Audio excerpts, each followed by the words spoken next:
The Bois Inc episode 59. Got Nate here with me as well. Hello. We got some things that we're going to talk about probably, or it's just going to be an hour of straight silence. We don't know yet. You should do that one time. I'm really letting the alcohol talk, and it might just be nonverbal silence. I'd be down. Sweet. Yeah, that might be fun. Who knows? It's just ASMR. It's just going to be like my mic recording while I just play video games and say nothing and listen to music. I'm just going to be humming to songs that you can't hear. You can replace the for 18 hours straight. I'll be like, oh no, now I have to play video games for 18 hours a day. Fuck. Dude, damn it. That's not what I wanted. All right. Here's a fun topic. I realized it happened a couple months ago, and we haven't talked about it yet. But I think morally it is very, very important to talk about it. I mean, it's really been weighing on my conscience that I haven't weighed in on this subject kind of sooner, okay? The official The Bois Inc Podcast opinion right here. That, you know, when sometimes famous people say something and they say, this is not reflective of the organization that I belong to? Yeah. I'm the CEO. This is absolutely reflective. This is reflective of the organization that is just this Discord server, I guess. Sure. I'm calling for a ceasefire. Okay, guys, we gotta finally make peace. This war has been going on for too long. Okay, ceasefire now. All right, we gotta stop the violence. Innocent people are getting hurt. Okay, it's unbelievable. I can't believe this. I looked into it earlier. I was like, the horror of this. Just watching the videos of all of the people in terror for their lives. It was unbelievable. I couldn't help but feel bad, right? I was watching. I was like, this is ridiculous. What, someone should do something. Of course. And obviously, we all know what I'm talking about. We all know the situation that I'm referring to. Yeah. After the historic attack on the Atlanta Six Flags. Oh shit. It's a problem. There's a real war going on down there right now. What's going on? Dude, the things that happen in Atlanta are going on down there. just Atlanta type shit. You know what I mean? So I saw a video, and the problem is now I can't even find the video. I looked for like an hour. I couldn't find the YouTube video I saw where this guy had like a bunch of the video playing. It probably got taken down because it's an actual battle. It's a small battle that happened. But I was able to find them a bunch on Twitter. I'm not going to play them in this video so it doesn't get taken down, but I will read you news stories that have been written about it.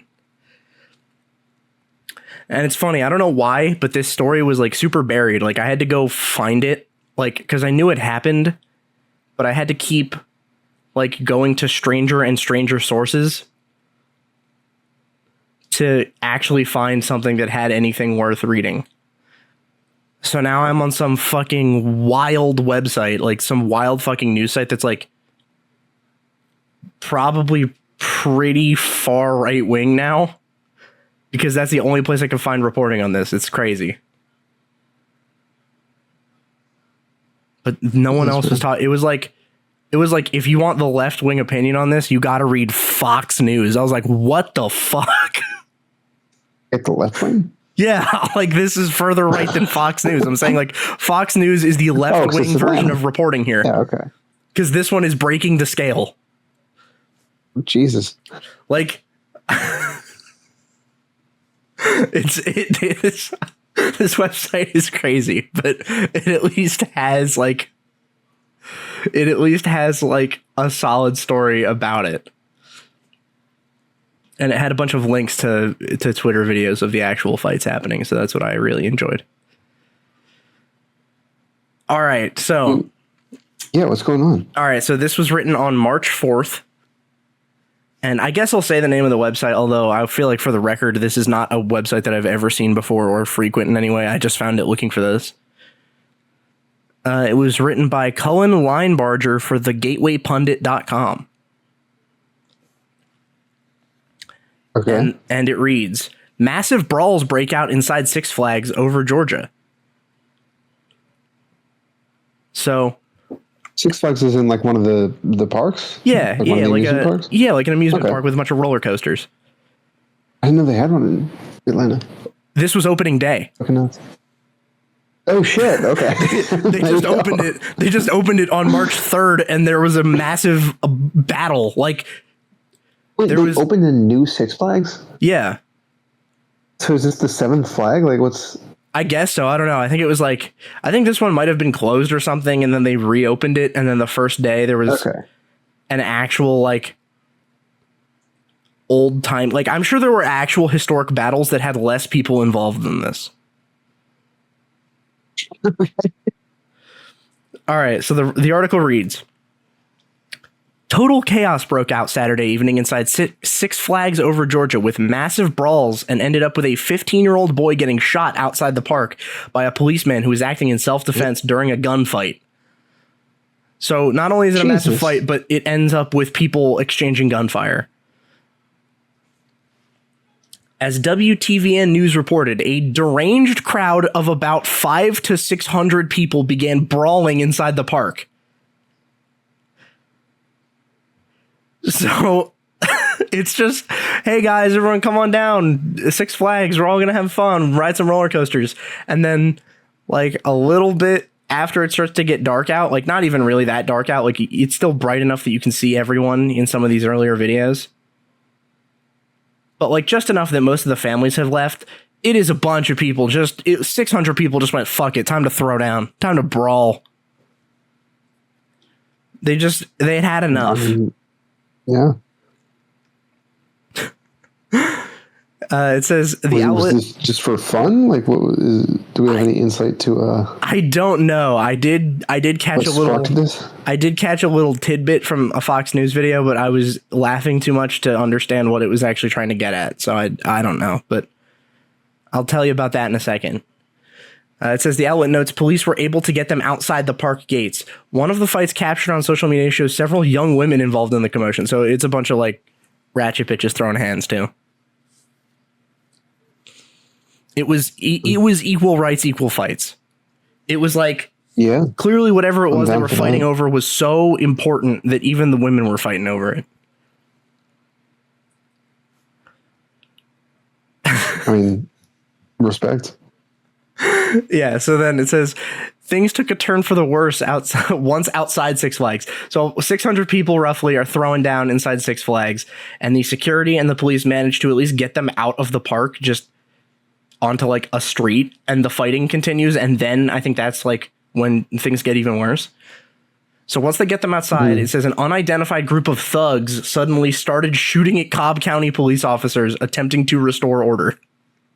An officer shot back, hitting the 15-year-old. According to WTVN, the youth was taken to Grady Hospital and remains in critical condition. What do you have to do to earn thug status? Yeah, what kind of shady individual do you have to be for a news site to be like, you're an unidentified group of thugs?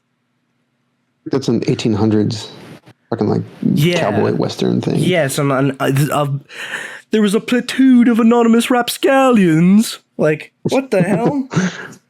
Just say like, I don't know, the suspects, the brawlers. I don't know, suspects, dude. Yeah, yeah. The I don't know, the people throwing hands, the amateur boxers. So I don't know. I don't know what you got to do, but you got to be a pretty cool. Like, you got to have a lot of swag to do that. Like, there's no way you could just be an unidentified group of thugs and be like lame. You got to be pretty cool. Yeah. All right. So then, I buy that 100%. Oh yeah. So they say the kid that got shot was later charged with aggravated assault because I think they found out he had a gun on him and was probably involved in the gunfight. I saw some things saying he was shooting at police, others saying he was involved in the gunfight and got shot by police. Just like not a whole lot of distinction there. Mm-hmm. Like, I don't see there being a huge difference between those two things.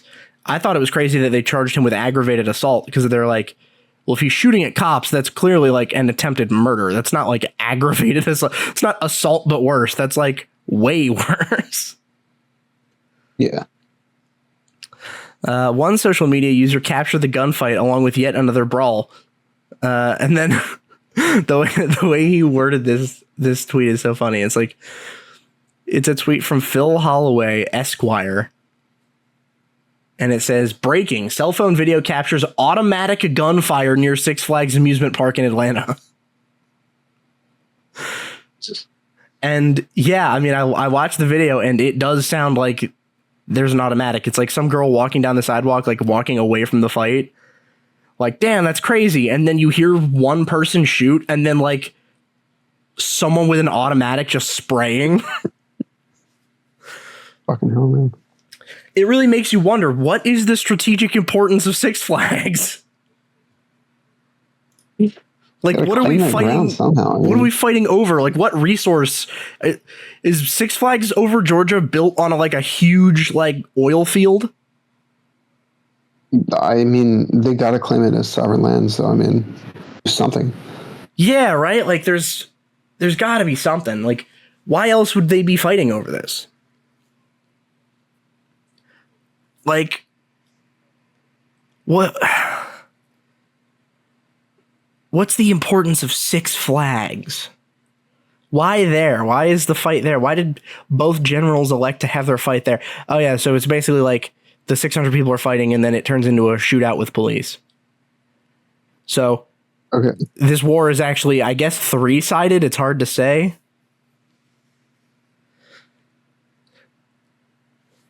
Yeah, I'm not truly sure, but it was funny. So I was talking about the Fox News clip earlier.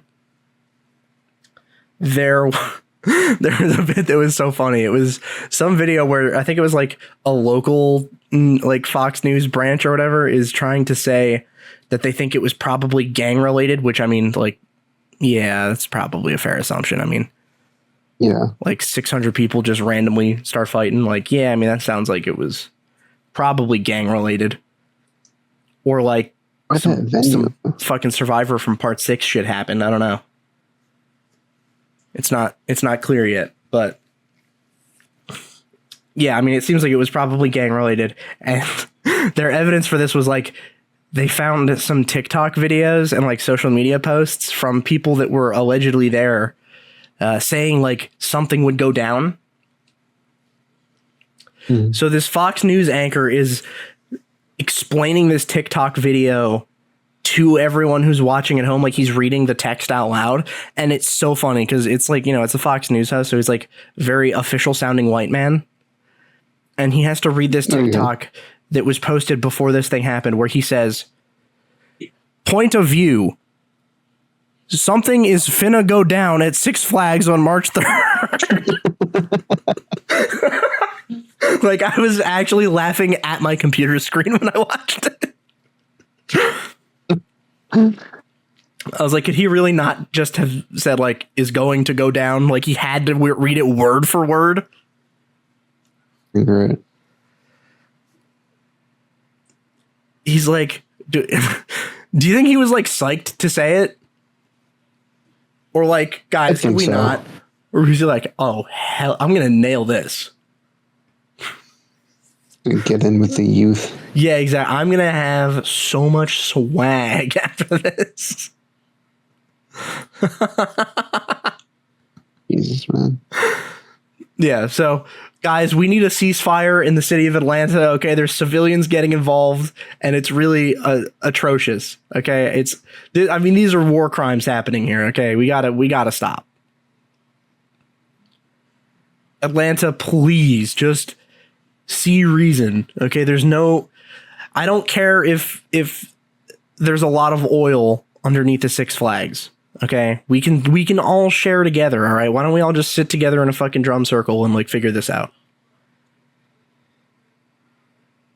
Kumbaya. Yeah, exactly. Like that would be a way better solution, I think. But what do I know? I mean, I've never been in one of these 600 people gang fights before.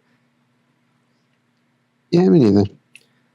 It's on my bucket list. I was about to say that.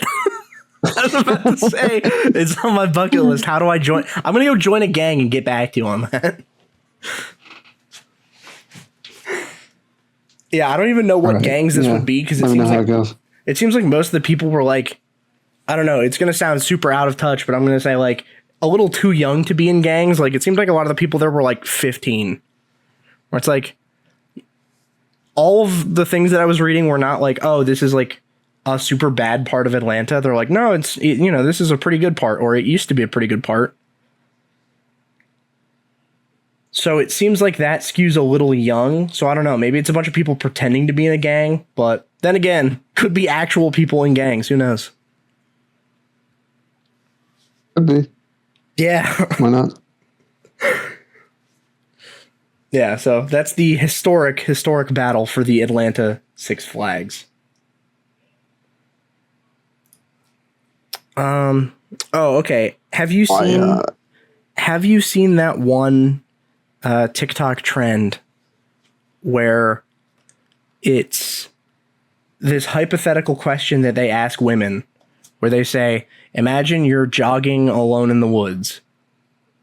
Would you rather encounter a random man or a bear? I've heard about it. Okay. Secondhand. Because I asked somebody if they would rather get killed by a human or a bear. Yeah. And they're like, oh, is this because of that TikTok trend? And I didn't know that was a trend until they told me. Yeah, that was big the last couple of weeks was which one would you rather encounter in the woods? So first off, which one would you rather encounter in the woods? I mean, is it just a guy? Yeah, it's just a random man. Random man. Damn. Turns out you're not a woman. You can fight off a random man. You can't fight off a fucking bear. Turns out you're not a woman. Like, he turns out to be creepy, you know? I thought this whole time. But he's not a fucking weirdo. You just failed the secret woman test. I'm going to have to find a new girlfriend now. Does that mean what? I'm not a woman? Yeah. Damn. Yeah, that means you are actually a guy. Because for some reason, I don't know why, but... Yeah, I was getting scared when I saw the dick and balls, but I guess that confirms it. Yeah, your worst nightmare has been finally confirmed.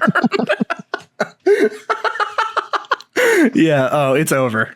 It's over. You're cooked. Nah, yeah, so apparently, for some reason, it is just irresistible for women to say they would rather encounter a bear in the woods than men, which is, I think, pretty funny. Retarded. Yeah, it is crazy. Just watching this whole conversation go down has just been hilarious. Like, I'm just sitting, eating popcorn, watching it. Like, this is the dumbest shit I've ever heard. It's just one of those cases where, like, you know it's wrong. Like, it's the objectively wrong answer, right? Yeah. They know it's the wrong answer. It's just, like, they're making a spectacle of it, you know? Yeah, well, because it's funny. Whenever they try to, like, reason out why... Trying to send a message. It doesn't make any sense. It's like, oh, right. Well, you know, there's more SA than there are, like, bear attacks. Okay, yeah, but you still have, like, fighting chance against another human being. Well, yeah, but also it's like, yeah, there's more SA, but, like... fucking bear. How often do women interact with other human men than they do with bears, right? Like... I assume there would be way more bear attacks if we encountered bears as often as we encounter human men in our day-to-day lives. Yeah, it would be different stats. Yeah, think like you just go to your work you go to work one time. How many human men do you deal with? Now, if you had to deal with that many bears daily, how often do you think bear attacks would happen? Probably all the time. But it is funny because then I saw the question evolve because they figured out how to make it a gotcha question. Because apparently women saying I would rather be mauled to death by a bear than take my chances with a random man who might just be completely chill was not enough of like outing themselves. Yeah. The outing themselves on this question is the funniest thing. There's like multiple levels of outing yourself on this question. It's so funny. So the first one is women saying that is like, you're just insane. If you say that, like, you're just fucking crazy. But then they'll be like, oh, well, essay is more common. It's like, no, not really. They'll be like, oh, well, essay is more common. It's like, no, not really. Like, not per capita. It's not even close. Right, because you're not looking at the whole picture. You're not you encounter like you said, in terms of like, you saw a bear every day. Yeah, exactly. You encounter hundreds, if not thousands of men every day, but not 1,000 bears every day. Exactly. It's because they don't live where you live. But the next level of that is then the people that came up with this question, they had to go back to the drawing board and they're like, damn it, they don't see how stupid this sounds. We need to do something more. We need to make this even worse for them. So they sat back and they did the villain like finger triangle, like where they tap their fingers maniacally. And they came up with an evil scheme. Okay. And they came up with something devilish. So now the question became, would you rather encounter a random man in the woods or a bear? And then they would answer. And then you'd ask them a follow-up question if they said bear. You would say, would you rather encounter a bear or a random black man? What? Because then if they pick the bear, they're being racist. Oh. Because if you say, I'd rather encounter a bear than a random black guy, it's like, what do you think the random black guy is going to do? Are you assuming he would be violent or SAU? Yeah, does that... Are you assuming he's going to R-word you? What does that say about your assumptions about him? That's pretty racist. Damn. Which is funny because it's still keeping the same point of like why the first answer is retarded. Right. Because it's like, well, it's weird for you to assume that a random dude would do that you have no way of like, it's not like we've established that he's like R. Kelly or something, you know what I mean? Like, it was a random guy. Like, a random guy is not P. Diddy. Like, it's not. It's a random guy. Yeah, exactly. It's a random guy. What are the odds that guy would do that? Be a dude. Yeah, yeah. What are the odds a random guy would do that? But if you're like, oh, well, what are the odds a random black guy would do? It's like, suddenly, if you pick bear, now you look like a flaming racist. Yes. Because it's like, well, to that crowd, yeah. Yeah, exactly. But it's like, if you just said the guy, then you're good. But then it's funny when they change their answer for the second one, because then they consent. Like, it's funny because sometimes when you see this question get asked, you can see like the antennas go up for like, oh, wait a minute, I'm in trouble. Like, I need to say the black guy. But then it's like, but why is your answer different? Do you think he's less likely? Right. Wouldn't he be just as likely as any other group? Like, right. Wait, now this is weird and racist still. Yeah. Why did you answering anything different than the first question? Just funny because then they immediately are like, oh, well, I'd rather be with the black guy. The non-racist answer in this equation is actually to pick the bear, because at least then you're being consistent and you're like, well, black guy's still a guy and you're just a misogynist. Right. Or a misandrist. Right? You're like, oh, misandrist. Yeah, it's misogyny for women. Oh. It's the female equivalent. It's like where women hate men. It's called misandry. I learned something new today. Yeah. There's a new group of people I can hate. Hell yeah. Nice. Yes. Cross that one off the bucket list too. Let's go. Yeah. Hate more people. Hell yeah. Be a bigger hater. Yes. Let's go. So I thought that was pretty funny as far as outing yourself, because in trying to not sound racist, they actually give a actually more racist answer in response, which is funny. Mm-hmm. Not understanding that the first answer was still like sexist. Absolutely. But then we get a whole other class of people that are outing themselves in regards to this question. Yeah, well, because there were a lot of instances where women would say they'd pick the bear, and then people in the comments would be like, can you believe that this woman said this? This is the dumbest thing I've ever heard. Obviously, like a random dude, the odds of him doing that are pretty low. And then there were a bunch of like simps in the comments being like, no, you just listen, you don't understand. Okay. Like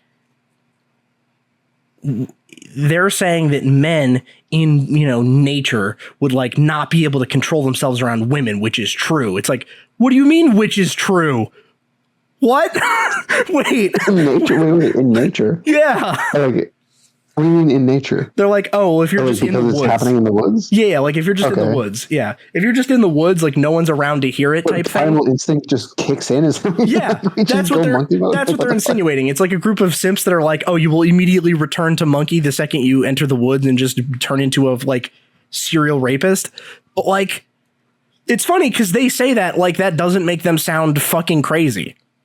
Like, no, that would happen. The average man would do that. It's like, I think you might just be unstable. I think you're the person. I fucking wish that was true. Yeah, like you're the person that they don't want to be. Tell me all I need to do is take you to the woods to have a good time. Like, come on. Yeah, exactly. It's that easy. The ultimate riz is just go to the forest. Like, what the hell? No, but it's so funny because they're like they're in the comments trying to get pussy. Like, no, don't worry, women, we'll white knight for you. But like all secretly admitting to being rapists. Because they're like, guys, we can all admit it's a universal male experience to, be alone with a woman and just be like, I'm holding back the urge to rape you. It's like, no, actually, that's not universal. That's you, dog. That is you specifically.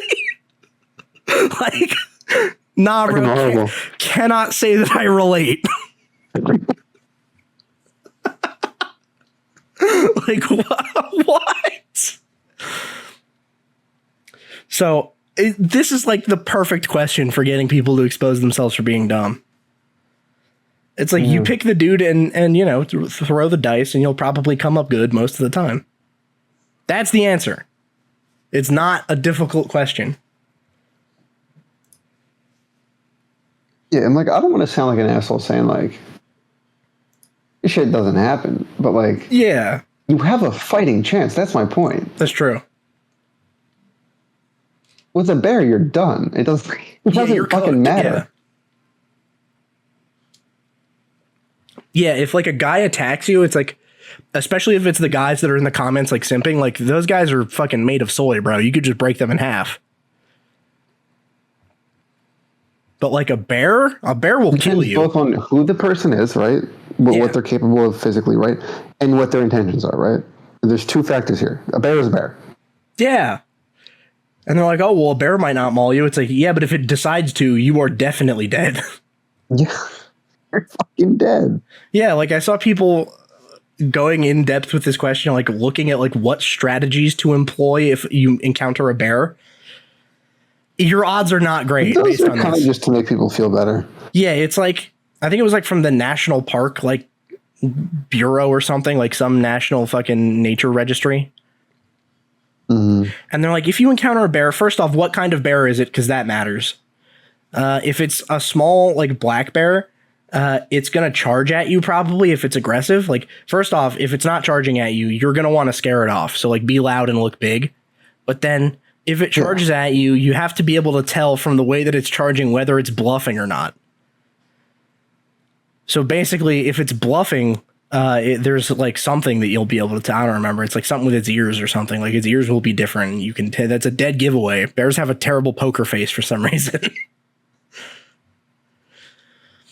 Like it's just you've gone out to like Yellowstone and shit, right? Yeah. I almost watched a lady get eaten by a bear in Yellowstone. Bear spray? Yeah. I didn't know that was a thing.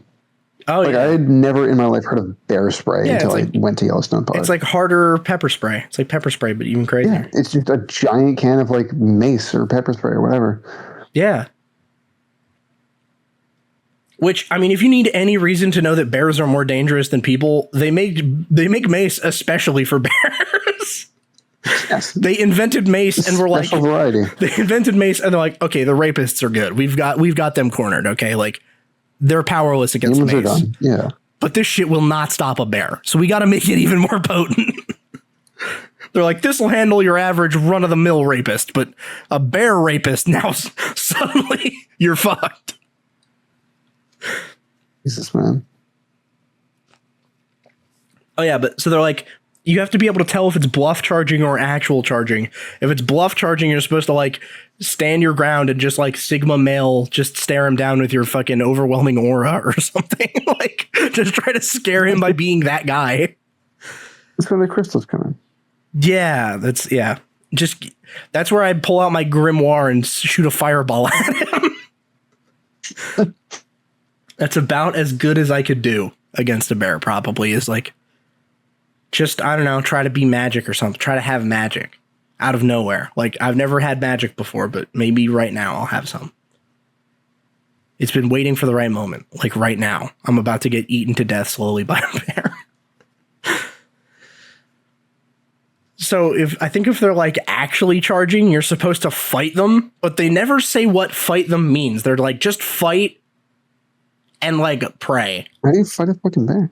Yeah, exactly. Like there's no strategy for how you like, yeah, what do you do? Like punch him? Like he doesn't feel that. Like you're not going to punch a bear off of you.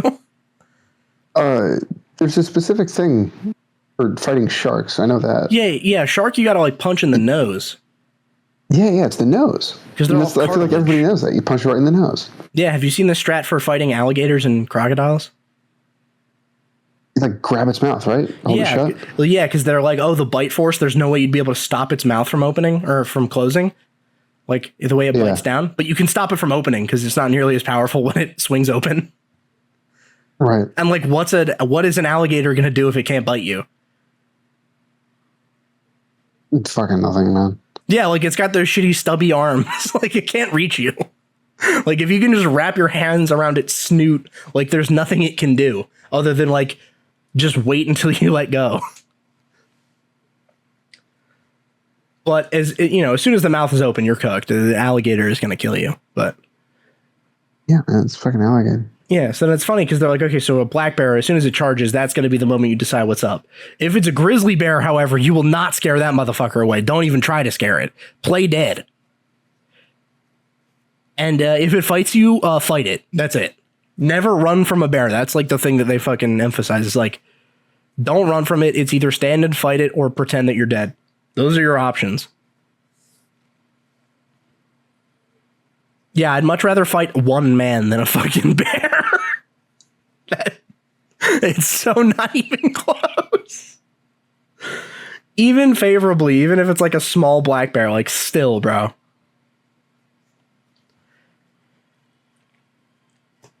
Oh yeah, I almost forgot to talk about seeing that lady almost get eaten by a bear at Yellowstone because I feel like I just dropped that and then didn't elaborate. So I know what you're talking about, but yeah. Yeah, so we were on vacation. Yeah, we were on vacation driving through Yellowstone, and I mean it's just a huge natural park. Like it's fucking massive. So there's tons of animals, and they are all wild. It's not a zoo. It's not like they're trained or anything. Like they're just animals in the wilderness, and there's just roads that go next to it. That's about it's a crazy place. Yeah, so like there's wild like wolves and fucking bison and all kinds of crazy animals and shit just living in their natural habitats that you're kind of intruding on. So don't walk in there like it's your territory or anything. And they tell you this, like they make this explicitly clear when you get there. They're like, no, these animals are wild and they will kill you if they give, if they have the chance. So don't give them the chance. Like stay in your car. Don't fuck with them. Treat them like you would normally. So we're driving down the road and we see a bunch of bear cubs walking down the side of the road. And everyone starts slowing down so that you can just kind of slow roll in the car past them and like take pictures of them and shit. Mm-hmm. And then a bunch of people stop so that they can take pictures, but everyone's still just like waiting, taking pictures. And then we're in the middle of this line of cars all stopped in the road taking pictures of this bear. And about like, I don't know, 3 or 4 cars behind us, this lady gets out of her car and starts approaching the bear cubs. And she's walking up to them to get like a selfie with them. She's like, come here, bear.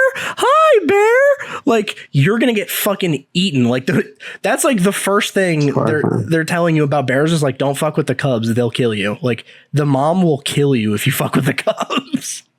Right. And the mom was nearby. Like, we could see her further in the woods, like off the side of the road. Like, we could see her there. Like, bro, you're fucking asking for it. But I don't know. I guess she got lucky because then she was able to just go back to her car. But like, dude, that's fucking insane. Like, I'm sure she died the next day, like doing something stupid. We when I was there, we I mean, you don't think as much about the buffalo, the bison. Yeah. But like, there's a bunch of signs and shit saying like, don't get too close because like if they charge, they will fucking kill you too. Like they're not like bears, but like, oh yeah, a bison would definitely kill you in a one-on-one fight. You're dead against a bison for sure. So we were walking along one of the paths, and there was this bison right next to the path. I mean, like 2-3 feet from the edge of the path. Giant fucking thing, and when you see it up close, like it is fucking huge. People are just walking right by this thing. Just like walking down the path. we turned around and went down the other path. We didn't go that way, but like, yeah, like I don't feel like dying today. Right by this fucking thing. Yeah, it's insane. Yeah, it's crazy. Like, it is so funny the amount of signposting they put around Yellowstone. You're like, dude, I get it. Like, it's dangerous here. I'll keep my wits about me. There's a lot of people that don't, though. I totally understand why. Because I remember being like, oh, yeah, okay. Like, yeah, I get it. They're wild animals. Yeah, that makes sense. I'll take that advice seriously because I'm not an idiot.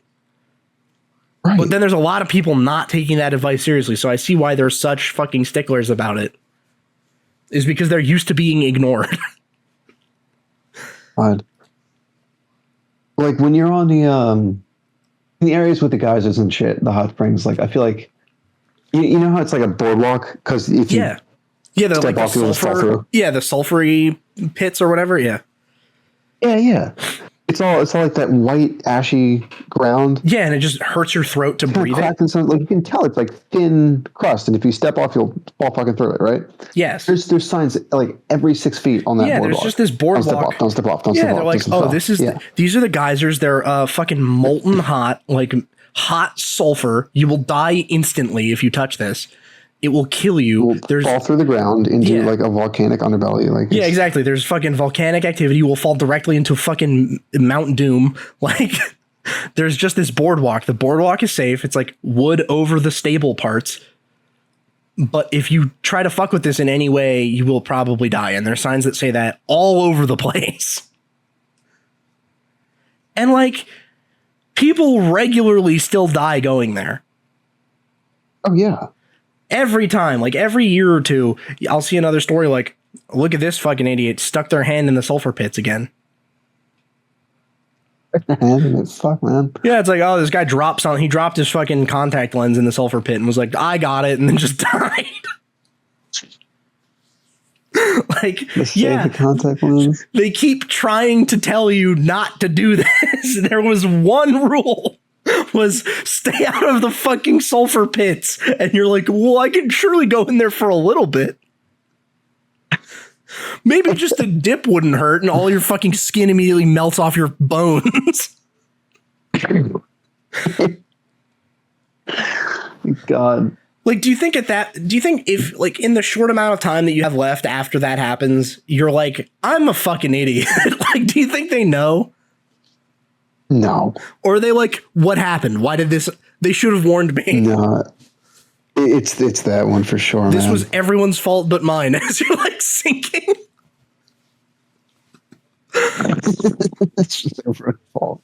Yeah. I blame everyone but me. Fuck you guys. My tour guide only said I would die 5 times if I jumped in here. It was the 6th that would have saved me. Then I would have reconsidered. Nah, Yellowstone is hilarious though. Bison are crazy. Like the thing that like no one understands about bison is the scale. Like for some reason in your head, like a bison is like the same size as like a cow. It's not. It's like significantly larger. Because I picture like, oh, it's like the size of a horse or a cow, like a large class farm animal. No, it's fucking like it's like double that. It's like 2 cows stacked on top of each other. It's crazy. Yeah, I remember we were driving out of Yellowstone.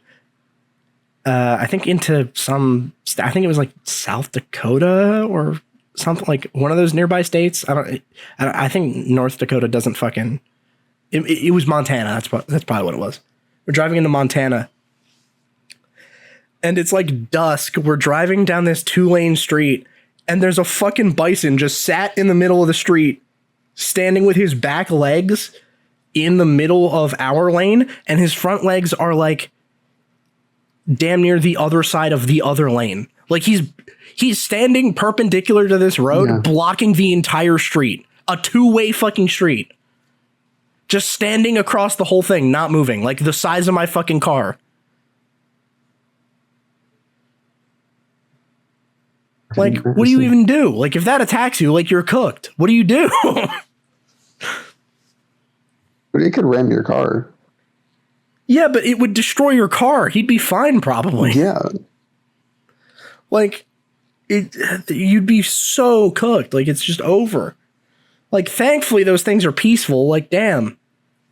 At least the bison seem like they probably won't fuck with you unless you're fucking with them. Yeah. I assume bison aren't as long just as you're not right up in its face. No. Yeah, as long as you're not fucking with them, just, give them their own amount of space or whatever, and, they're cool. But, like, don't fuck with them. But, people keep going to Yellowstone and fucking with the animals and fucking with the nature. It's ridiculous.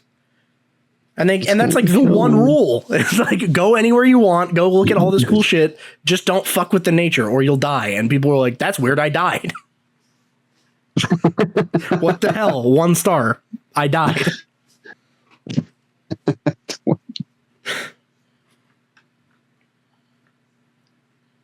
Oh, all right. I got a fun story. All right. I don't know why I said it's a fun story. There's not a whole lot of fun about this, but it might be funny.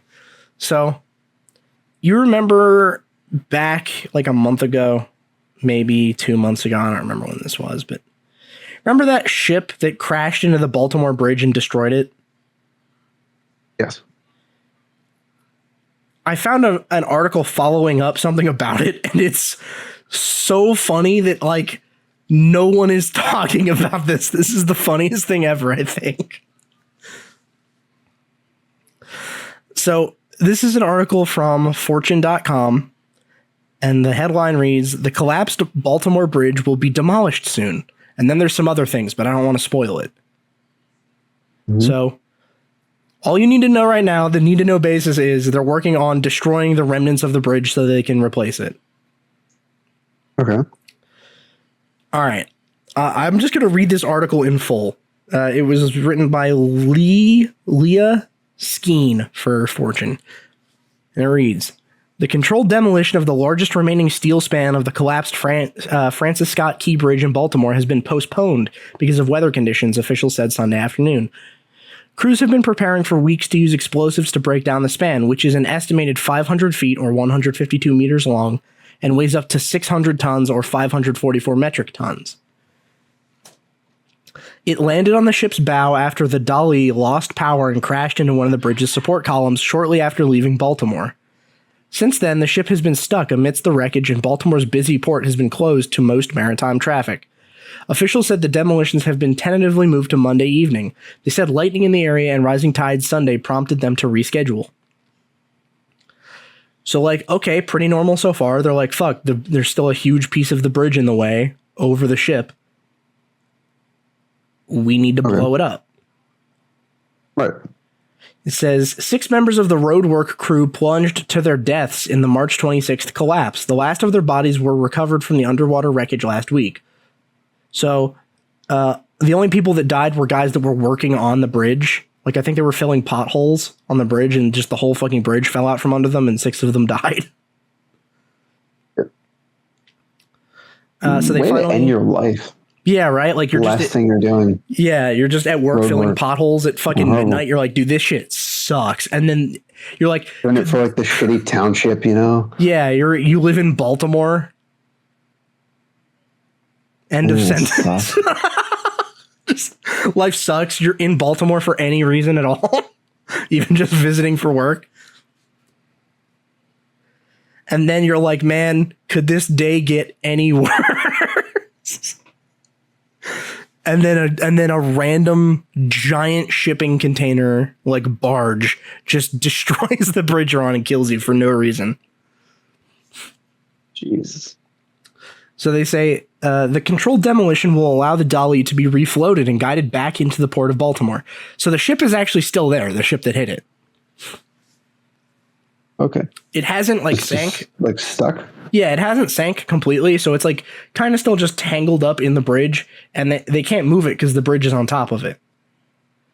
So they're like, okay, we're going to do a controlled demolition of the bridge, get the pieces off, and then drag this ship back into the port. It says once the ship is removed, maritime traffic can begin returning to normal, which will provide relief for thousands of longshoremen, truckers, and small business owners who have seen their jobs impacted by the closure. Normal so far. This is where it gets really, really strange, though. The Dolly's 21-member crew will stay on board the ship while the explosives are detonated. What the fuck? Yeah. Wait, like on the ship, you mean? Yeah. On the bridge? They'll stay on the ship, yeah. Okay. All 21 members of the crew will stay on board the ship while they're blowing up the bridge off of the top of it. Why?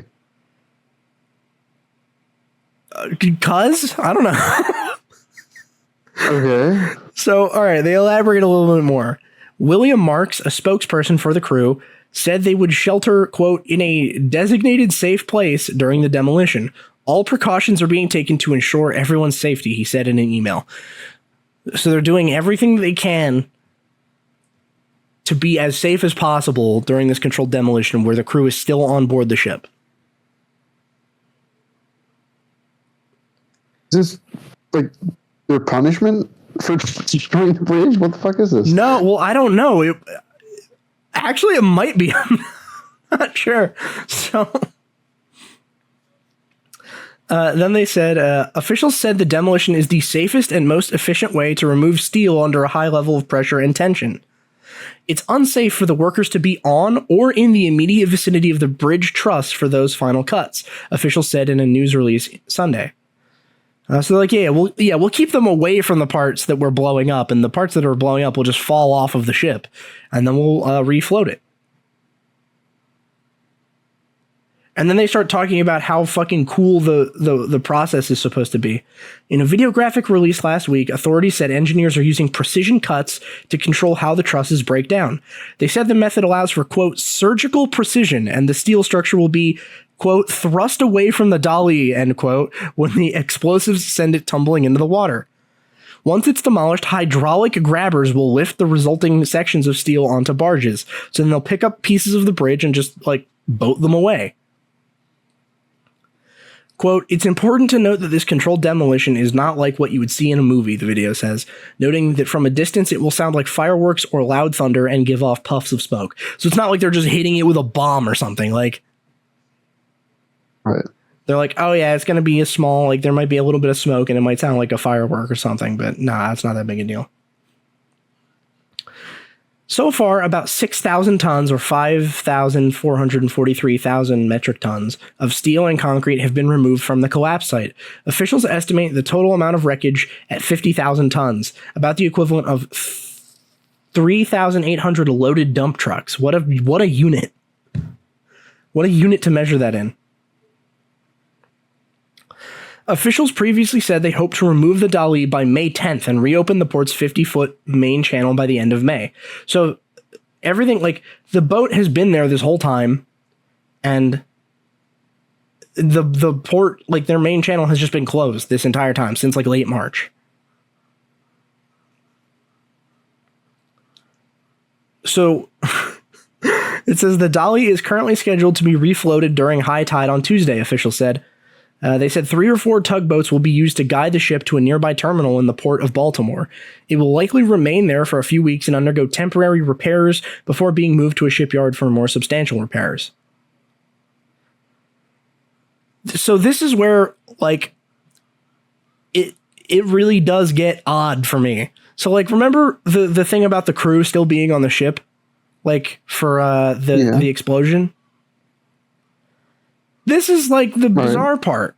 Because when I read that, I was like, why would they keep the crew there? Wouldn't they have like replacement guys to put on there? Like, can those guys just go home? And then I was like, well, wait a minute. It's been like 2 months. Surely those guys have been able to leave the boat though, right? Like, quote, the Dolly crew members haven't been allowed to leave the vessel since the disaster. Officials said they have been busy maintaining the ship and assisting investigators. Of the crew members, 20 are from the whole time? Yeah, of the crew members, 20 are from India and 1 is Sri Lankan. This whole time they've still been on the boat. What the fuck? Yeah, exactly. What the fuck?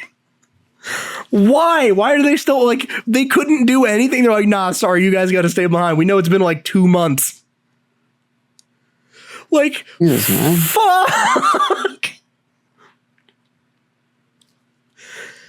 You're just still on this boat. Like, bro, there's a fucking 600-ton bridge on top of this boat. Surely we should be able to go home. And they're like, no. They're like, no, you have not been allowed to leave yet. That's what I thought was crazy. Because when I read the headline, I was like, oh, and it's saying something about the crew. Wait, why is the crew still involved in this? Surely they should have just been replaced, right? Like, hey, get those guys out of there. Because the full headline reads, the collapsed Baltimore Bridge will be removed soon, and the crew of the ship that's trapped underneath will be on board when the explosives go off. So I was like, oh, yeah, whatever happened to those guys? Like, because they were all fine, weren't they? Like, because there were 6 guys that died, but I thought they were all that were people that were on the bridge, not the people on the ship. The guys on the ship are still there. They just never got to leave.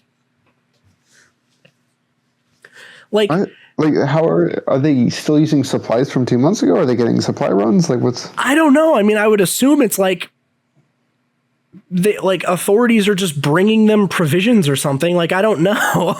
But like, if they can do that, surely they could just replace them with other people that know what they're doing. Have these guys been on the clock this whole time? They're about to get the craziest overtime ever. Yeah, we're just going to have to stay on the boat that's already fucked. Like, oh yeah, we're making repairs. There's a bridge on top of it. What are you going to repair? What is there to fix? Like, it's fucked. I don't even know how you begin to recycle something like this. Like, where do you even start? Like, okay, we finally had the tugboats bring it back into port. Time to fix it. What do we do first?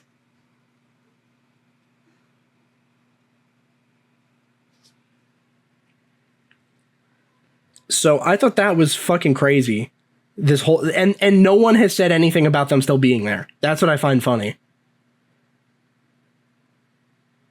Everyone sees like the video of the bridge falling down and they're like, oh wow, that's crazy. No, that's crazy. Sorry to those guys that died. And then everyone forgot about it and the crew is still there 2 months later. Like, hey guys, we're still here. Yeah, we're going to blow up that shit on top of you and then it'll just fall into the water. And then you can finally maybe go home. So I thought that was a fun one. Crazy. Because I mean, I guess they're all fine. Wouldn't it be weird if you're the one Sri Lankan guy on that ship too? Like, all 20 of your crewmates are all from India, and you're the one dude that's like from a different country. Like, I wonder if they even speak the same language.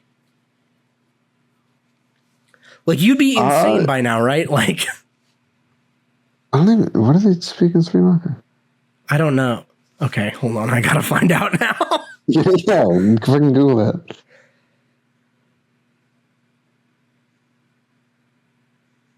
What language do Sri Lankans speak?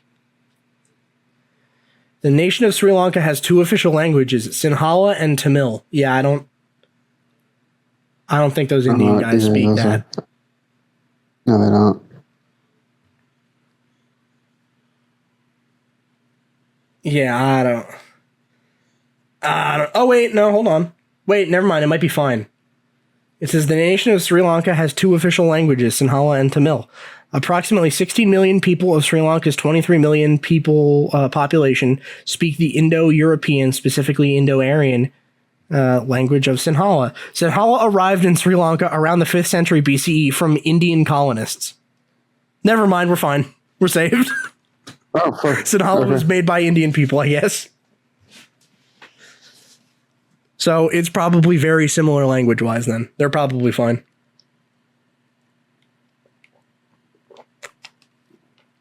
It'd still be awkward, though. Like, I feel like you're the only guy that can't relate.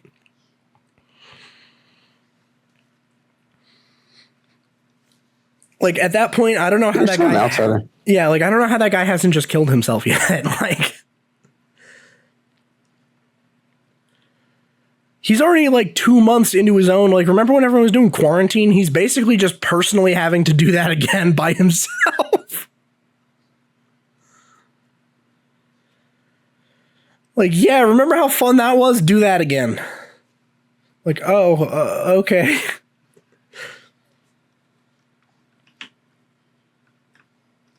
All right, let me see if I got any more quick topics I can rattle off here.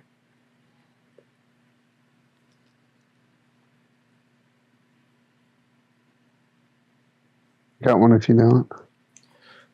Oh, I always got something. What's yours? So this is some huge news, actually. Okay. Now, it just got better. It just got a little bit better. I know at the beginning of this video, we were talking about Six Flags. You said you were absolutely giving your stance of this channel. Yeah, right? the war on Six Flags, yeah. Yes, the war on Six Flags. In this case, I am 100% not sharing my view because I do not want the entire channel to go down in flames. Okay. Just because it's a touchy topic, either side will fucking hate us if I give my view. But we had protests on campus. This is another beautiful, beautiful Drexel protest, like we've talked about before on this show. And it was about Atlanta, right? They were all about Atlanta. I've been getting the word out about that. Yes. I've been really taking to the streets. Pro-Atlanta protest. I've been knocking on doors, like handing out brochures and pamphlets about the civilians caught in the crossfire in Atlanta. Yeah, seriously, man. There's a lot of good innocent people in Atlanta that are not fucking gang affiliated with the Six Flags takeover. Fucking Six Flags, man. Yeah, fucking. So you know how these protests work at Drexel. They just kind of do it for a little while until the president stops it, I guess. Yeah, but that's how you know it worked. Is they do it until someone tells them to stop, and they go, okay. Yeah, they set up. We kept getting alerts through Drexel that there was an encampment of students. Yeah.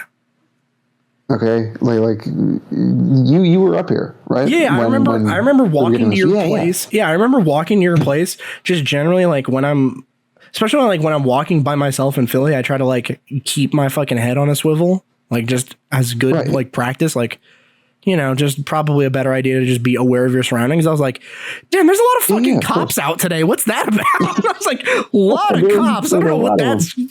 This is super weird. So. I never saw it, right? I just kept getting the text like, oh, the gym's closed and your classes are canceled, which I don't have classes except for Wednesdays, so like I was fine. Yeah. But I was like, this is fucking ridiculous, right? Yeah. I was like, this is classic Drexel, I was like, I'm paying money for like the use of the facilities, like the gym on campus and all that shit. I was like, I want a fucking refund. So I go down to campus one day to see what all the hubbub is about. Yeah. This like encampment that we keep getting urgent Drexel alerts about. It's on a small patch of grass between two buildings. Okay. So I'm talking like this patch of grass is like maybe a little bit bigger than my apartment. Okay. That's it. That's the whole thing. Oh. There is a border around the entire thing. Every single Drexel building has like security, or like full staff security, like checking IDs and shit coming in the buildings. There's a border around there. Lots of cops stopping anybody from going in or out. I finally get a good look at it because I had to like get to a good spot on the border. Yeah. It's just this little patch of grass. That's all it is. It's some tents and some shit set up, and a giant banner. And this is the kicker. This is my favorite part. It said, "Is I don't care what side you're on. I don't give a fuck what side you're on. Please tell me this is fucking stupid." There's a banner in there that says, "This land is now part of Palestine." What the fuck? This land?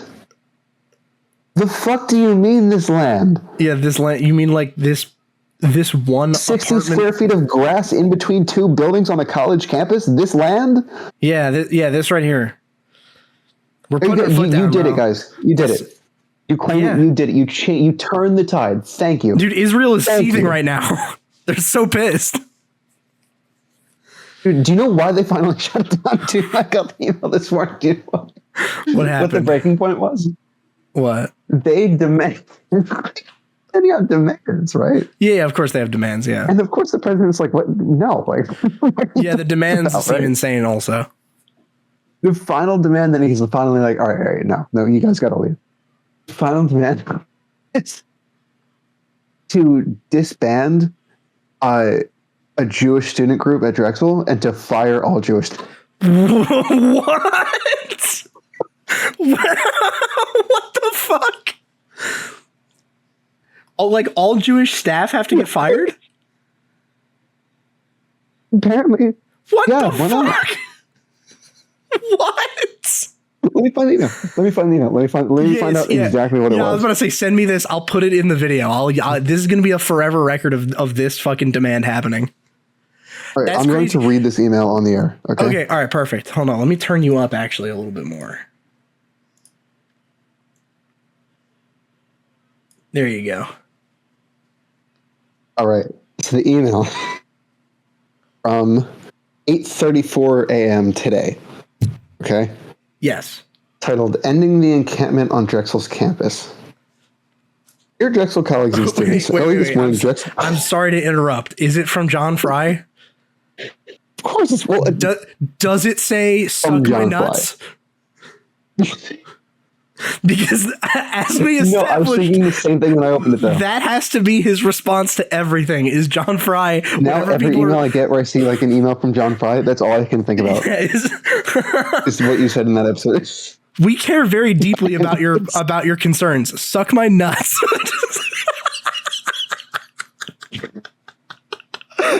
So it is signed John Fry. I very highly doubt he wrote it himself. Yeah. I'm sure you had a whole team working on this one. Yeah, all right. I didn't mean to interrupt, but I had to know. No, dude, you're fine. All right, go ahead. All right. Dear Drexel colleagues and students, early this morning, Drexel public safety officers with critical assistance from the Philadelphia Police Department removed the unauthorized Palestinian encampment on Corman Quad. So Corman Quad, that's the land, right? Which is just in between two buildings. It's a little grassy patch. Yeah, I'll try to see if I can find a picture of it and then put that in the video as well. Protesters complied with police warnings to disperse peacefully. And they did, it was fine. It was peaceful. They got out right away. The encampment had been set up this past Saturday evening in violation of our policies and local trespassing ordinances, and under the I don't even know auspices. I've never seen that word in my entire life. Yeah. Okay. We're gonna add that one to the vocab of the Drexel Palestine Coalition, a group that is not a registered university organization. Just to be clear, I tried starting a student organization, right? Yeah. with Drexel. I'm sure I've bitched about this to you thousands of times. Oh yeah, Fundraise money for pediatric cancer research. Yeah, Alex's lemonade. Yeah, 3 times. 3 times. And let this go on for a fucking week. Well, I mean, the problem is that you were trying to do it like the right way. The problem is you were like, yo, can I raise money for kids with cancer? And they were like, no. John Fry was like, suck my nuts. he's like, first you, then the cancer kids, then you again. Form a line, okay? Then yeah, the problem is you didn't demand all of his money and that he fire all Jewish employees. Jesus Christ. Guys, so it turns out have the Jews been giving kids cancer? Is that what's been going on? Just go full fucking crazy. The space laser has been giving them cancer. Fuck. Yeah, so the main problem was a lot of these people weren't affiliated with Drexel. That's what most of this email was saying. We're trying to find the funny part. Is it's a bunch of fucking random unemployed people just showing up? Yes. Pro-activists here. This was a difficult decision, he says. Protest. Yeah, I had to think about this for 10, 15 seconds even. What the fuck? The protesters left us no other choice but to take action to clear the encampment ourselves. Blah, blah, blah. Disrupting academic life. Blah, blah, blah.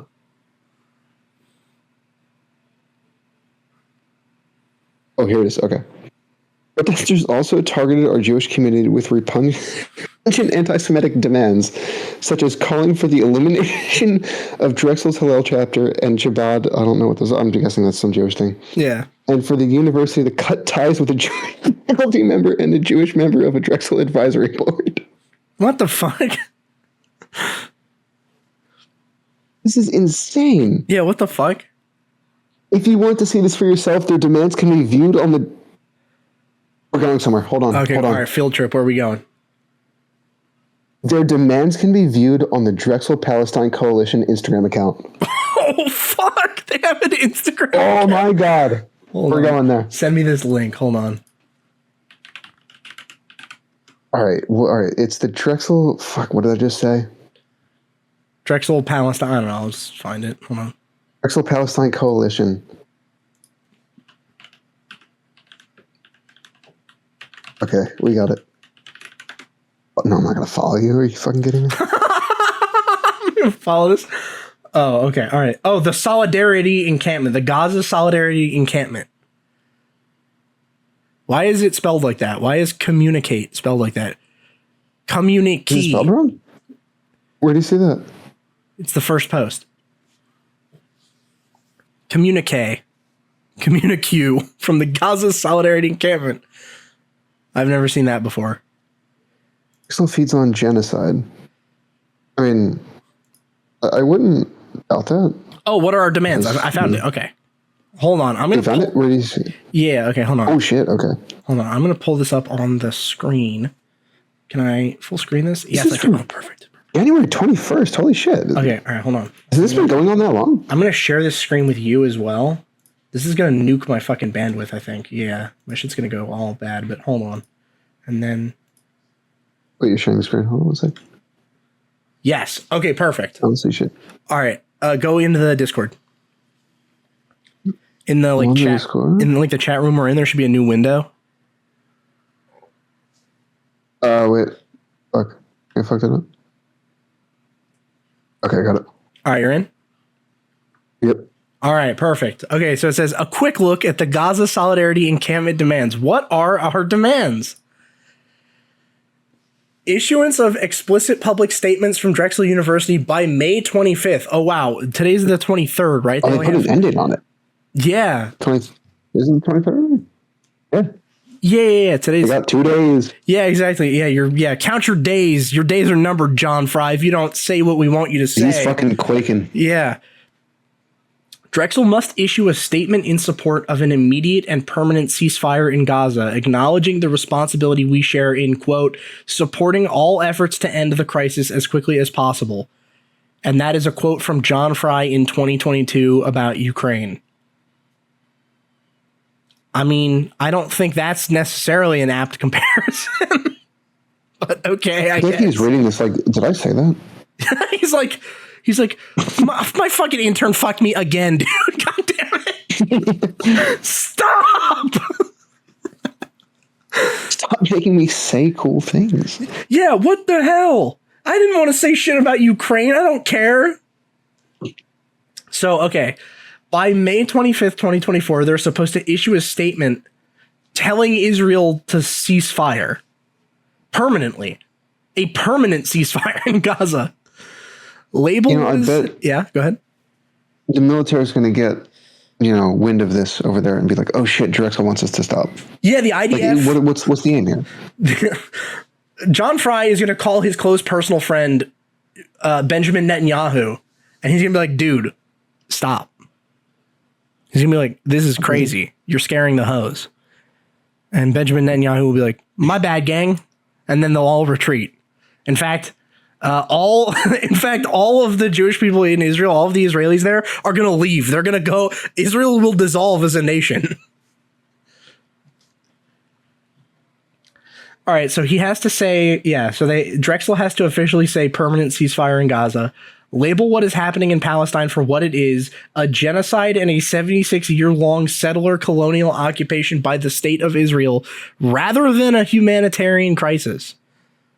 What do you mean, rather than a humanitarian? It's a genocide, not a humanitarian crisis. What? Aren't those like, can it be both? Why is it deliberately not the second thing? Like, I don't know about the truth value of the first thing, but surely the second thing is true. Man. Formally acknowledge the rise of anti-Arab racism, anti-Palestinian racism, and Islamophobia since October 2023, which is linked directly to Israel's genocidal assault on Gaza that is manifesting in violent and deadly hate incidences on and off Drexel's campus. I highly doubt that any Arab or Palestinian people are being killed on Drexel campus as a result of this. Yeah, I live here. Yeah. I live here. Let me say for the record on air, there is no genocide on campus. Yeah, I feel like that we probably would have heard about that. Nate, are you in a concentration camp right now? Blink twice if you're in trouble. Blink over the voice chat, yeah. Yeah. So I do like this because they did just do one of my favorite Norm Macdonald bits. Which one? There's a bit that Norm Macdonald has that is so funny. He's like, he's doing this bit in like the classic like Norm saying, like, he's not specific. He's saying something and the joke isn't like literally the words that he's saying, but it's the irony in the situation that he's describing. Where he's saying, it would be such a huge problem if there was a second 9/11. If there were another Islamic terror attack on the scale of 9/11, that it would be a terrible, terrible thing because of all of the racism that Arabs would face as a result of it. Mm-hmm. Like, that's the joke, is that he's like worried, like, oh my God, dude, 9/11 was so bad. People are so racist towards Arabs now. It's like, yeah, forget like all the people that died. Like, fuck all them, I guess. Yeah. That's like this third paragraph is that. They're like, yeah, ever since that attack, Palestinians have gotten a bad rap since then. It's like, is that really what we're concerned about? I don't think that's when it started. Aren't there still hostages? I'm pretty sure there's still. I saw clips on the news yesterday of hostages that are still there. So I don't know that you could just say something like that. Oh, page 1 continued. Jesus, this is a lot of text. God. Drexel must state that it is firmly against retaliation, threats, and doxing of students and employees who are vocal in their support of Palestine and Palestinian liberation, and it will provide tangible support for students and employees who face retaliation, threats, or doxing by Drexel and non-Drexel entities. So anything ever. A Drexel entity or a non-Drexel entity, an NDE as we call them. Are you a Drexel entity? Me? Yeah.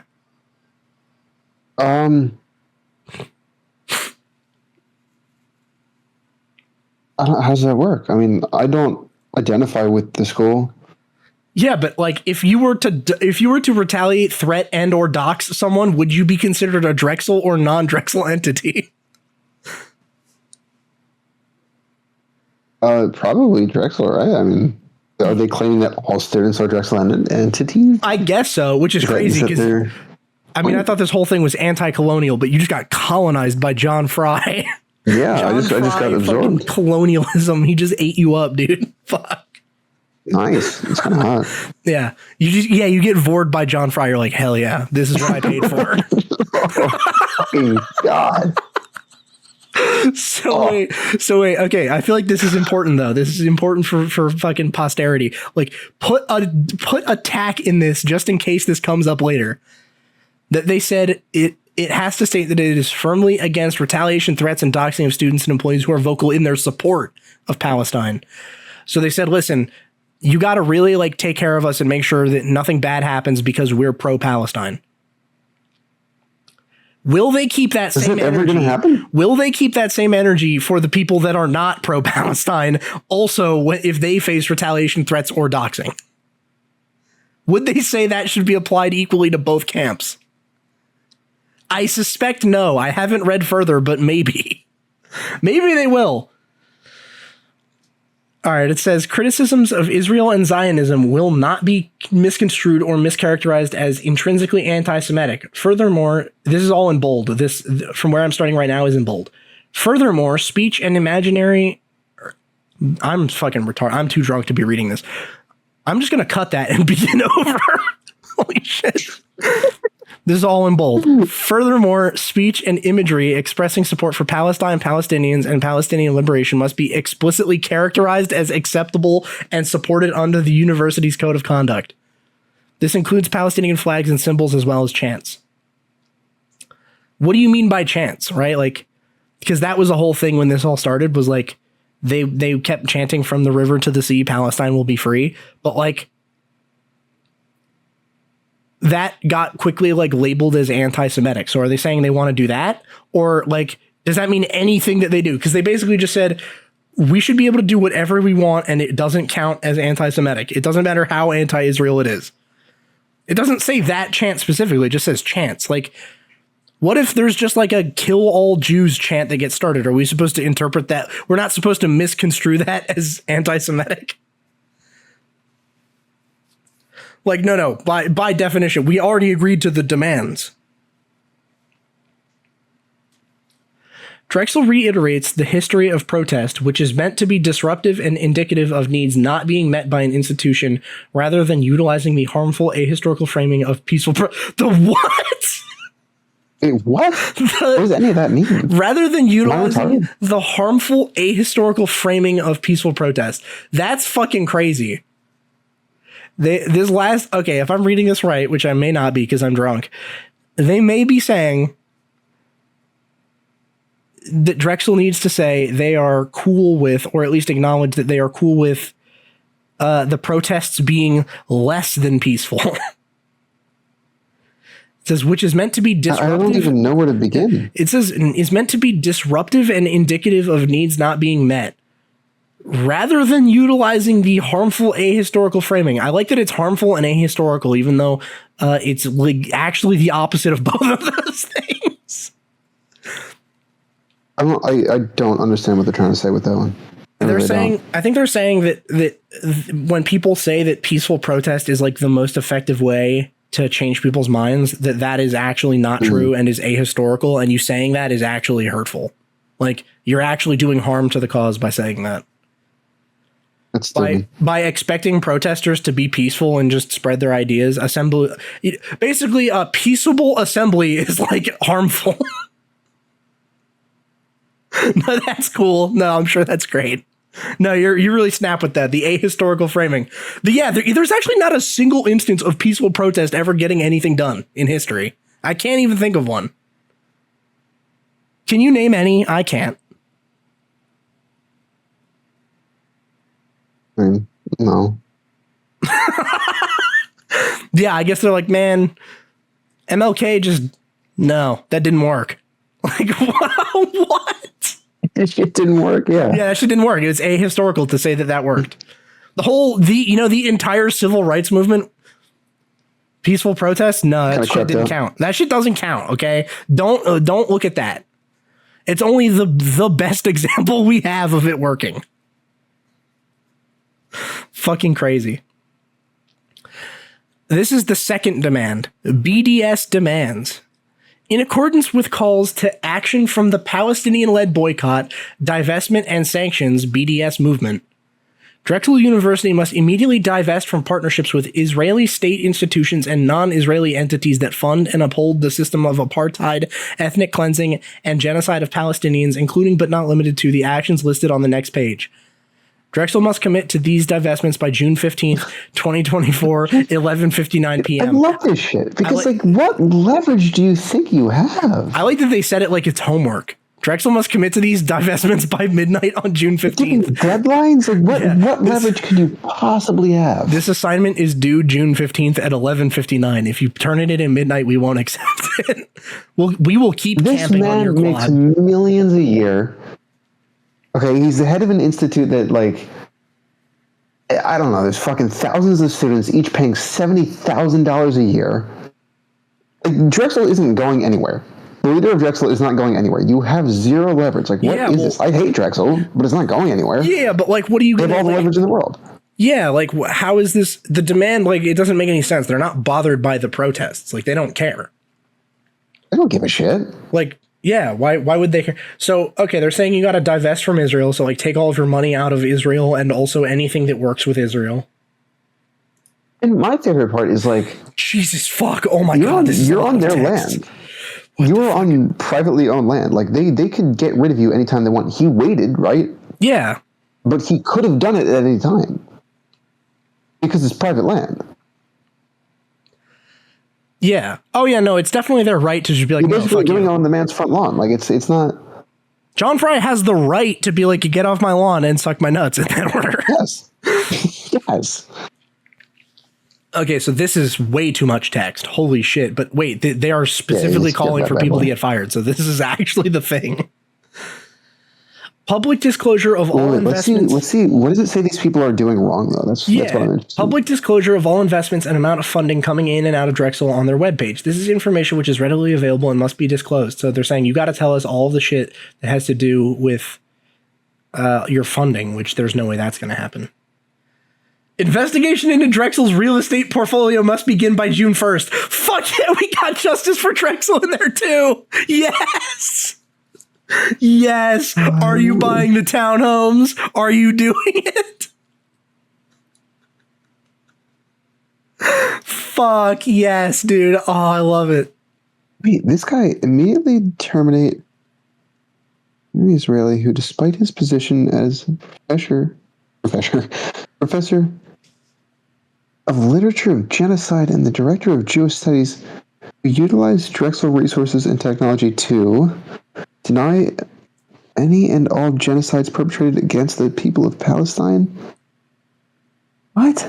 Yeah. Okay. So they're saying here are the things that have to happen by June 15th. Immediately terminate Henry Israeli. That's a really funny name for this guy. Which side do you think he's on? It says, who, despite his position at a professor of literature of genocide, wouldn't it be as? He doesn't have the position at a professor. He has the position as a professor. Just think about who we're dealing with. These people are more educated than I am. What the fuck?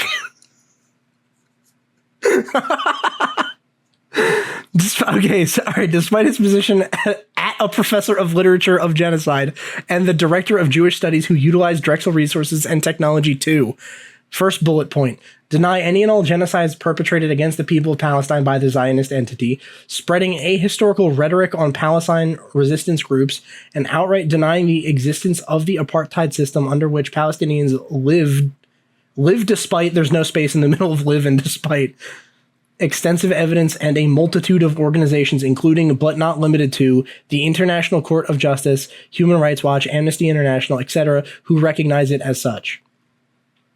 Just for the record, at this point, that's 3 typos. Well, yeah, and also I like that this first bullet point is you need to fire this guy because while he is a professor of literature of genocide and the director of Jewish studies, he doesn't agree with us. That's basically the first bullet point. He doesn't agree with us. He is pro-Israel so far. So he doesn't think what Israel's doing is that bad.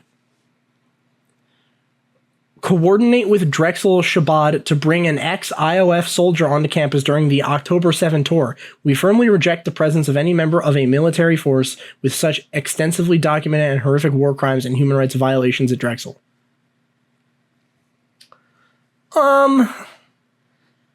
I mean, what did this guy do though?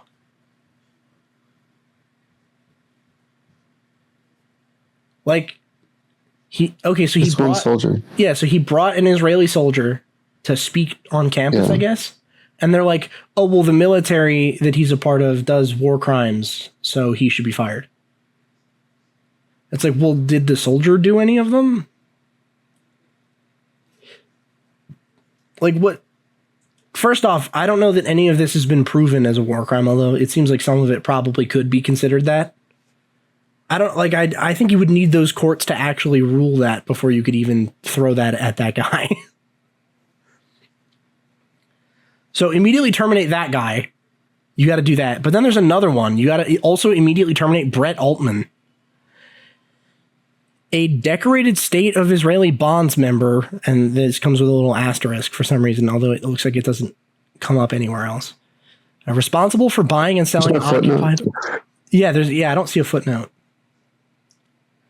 It says, So Brett Altman is responsible for buying and selling occupied land / development projects in Gaza from the Real Estate Advisory Council and investigate Drexel's real estate portfolio for assessment and removal of any additional conflicts of interest or direct relationships supporting the apartheid economy. What did that sentence mean? I think I feel like it switched meaning in the middle of it.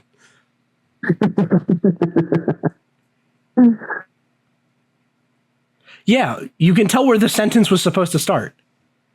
Responsible for buying and selling occupied land development projects in Gaza from the Real Estate Advisory Council. And then it shouldn't say and investigate. Because it's saying that, what, this guy is investigating? I don't think he is. But okay, that's why this guy needs to be fired. Is because he bought property in Gaza. Like, he owns land in Gaza, that's why. Okay. So for buying land with, I mean, it sounds like it's his own money.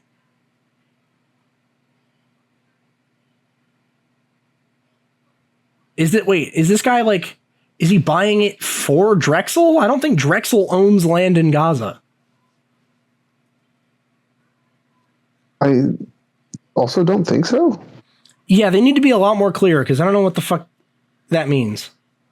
Oh, and then, oh, Jesus Christ. Okay. The last thing on this page is these organizations must be replaced by non-Zionist Jewish ones that in no way support the ongoing genocide, occupation, or apartheid in Palestine. This must be implemented by August 1st. So they said these Jewish groups need to be immediately replaced by Jews that agree with us. You need to go find new Jews that agree with us and staff these clubs exclusively with them. Immediately terminate Drexel's chapter of Hillel, a global Zionist campus organization whose primary purpose, funding, and operations are to facilitate birthright trips to occupied Palestine. That's it? What?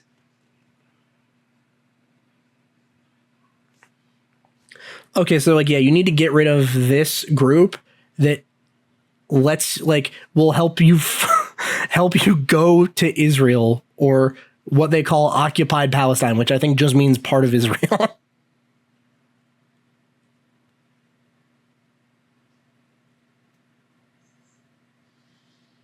Yeah, because I think if you're Jewish, you're allowed to go to fucking Israel just on some birthright shit, right? Isn't that a thing? I don't know. I don't know shit about Israel. I have no idea. But it sounds like if they're just funding people going, that doesn't sound that bad. Oh no, they're sending people to Israel to be tourists. If anything, you would want to dissolve that because they're sending people to go get their fucking heads cut off for being tourists. Because that's the last thing I remember tourists being involved in was that fucking music festival that got attacked by dipshits on parachutes. Immediately terminate Drexel Shabbat due to welcoming an ex-IOF soldier into the Drexel community as mentioned above. Oh, so the club that Henry Israeli worked with to bring the guy, also get rid of all them and replace them with more agreeable Jews. Demand number 3 is better education on global history. Thank fuck. Maybe it'll have less all of that was demand number 2? Yes. That's like 3 pages. What would we also need better education on global history. Drexel University leadership and leaders of Drexel schools and colleges must facilitate, promote, and host spaces for education and discussion by integrating in courses regarding the ongoing genocides and history of Palestine and Sudan, Congo, Tigray, West Papua in collaboration with Palestinian and all organizations, groups, and scholars. So you need to bring people on that will agree with us and tell everyone what we're saying is true. You got June 15th. Like these due dates are very random too. Yeah, you have a month to do this, by the way. This was posted 4 days ago. You have a month to get all this fucking... You need to do all of this in the next, 2 weeks. Like, are they ready to be out there for a month, just shitting in buckets and doing whatever the hell they're doing? Yeah, I mean, they don't have jobs to go to. What else are they going to do? Yeah. And they already know everything. That's the thing. See, they say, that's what I think is funny about this is the presumption that they know better. That was what stuck out when I read this one is they're like, oh yeah, we need to be better educated on this. It's like, how the fuck do you know that? You don't even know, the better education that you're saying is just all the fact pattern that you like. Better education means it agrees with my pre-established biases. Everyone knows that. The best education would be the thing that I 100% agree with. So you got to have this fucking weird ass ideological fucking education by June 15th. Oh, this one must be enacted by June 1st. Remove penalization for student protest of Drexel University. This demand and the following components must be enacted by June 1st. Drexel Student Code of Conduct must remove all charges against students attempting to hold the institution accountable through protest and must be investigated for racial discrimination by an entity outside of the school.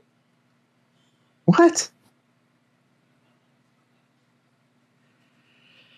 What the fuck? Okay, so they say, okay, first off, if you're quote trying to hold them accountable, if you're trying to hold on. Drexel Student Code of Conduct must remove all charges against students. Charges of what? Criminal charges? Or are we talking missed classes? Oh, you fucking failed this class because you didn't go to it. What does charges mean? I don't know. But then they're like, yeah, so you gotta first let everything that we've done slide, and then also bring in a non-agreeable group to investigate you for racial discrimination because you tried to hold us accountable for our protest on your land. Yeah, and you got to pay for it. Obviously, you got to pay for some fucking third-party org to come in and call you racist. You think John Fry is gonna go for it? Do you think he likes spending his money being told he's racist?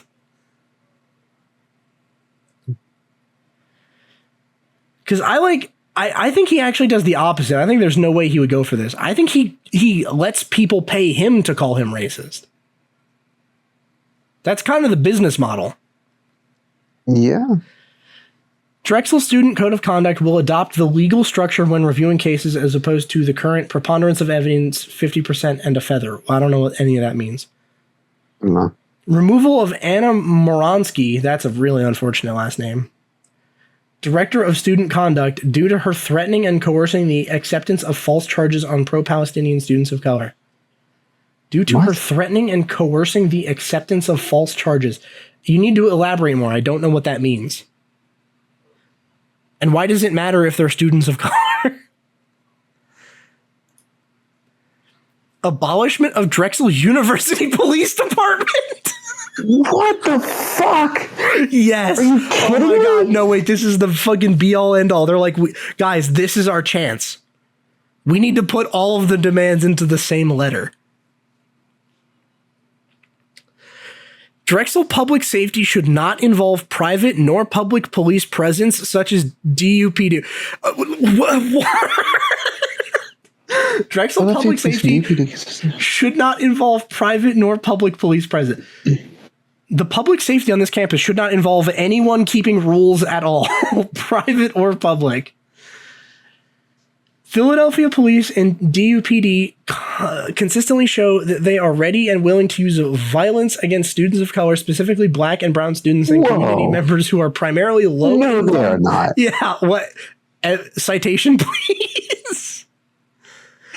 Consistently shown. So you must have lots of evidence. It's consistent that you've seen this. That they're willing to use violence. Really? I mean, okay. Like, you're gonna have to prove all that. Right. Maybe the last two slides are all sources. Like you said, no citations. Number two, this has nothing to do with Palestine. Yeah, this is a completely different thing. They're like, okay, first off, you need to fire those guys that did shit that we don't like. Then you got to fucking no longer about the. You got to retool your because it's not. Yeah, you got to retool the curriculum so that it teaches this bullshit that we made up. Then also, you need to get rid of all of the cops on campus and let all of our previous actions slide. Like, oh, and he's going to do this. Why exactly? I like the logistics of this. It's so funny that they still have not figured out, like, how hilariously unrealistic this is.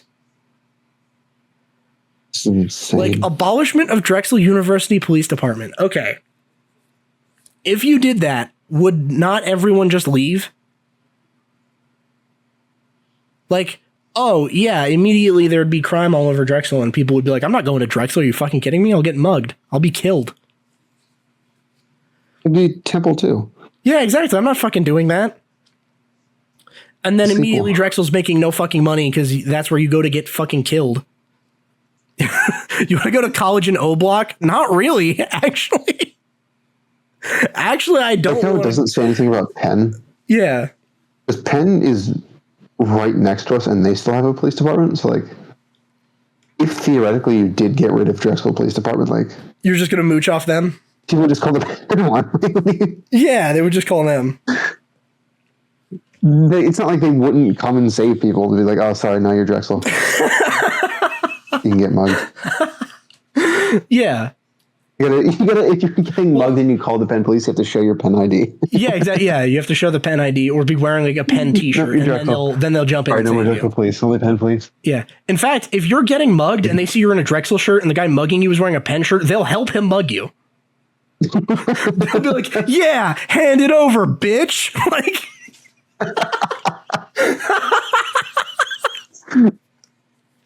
Now bite the curb. Holy shit! Just getting stomped out by fucking Penn PD.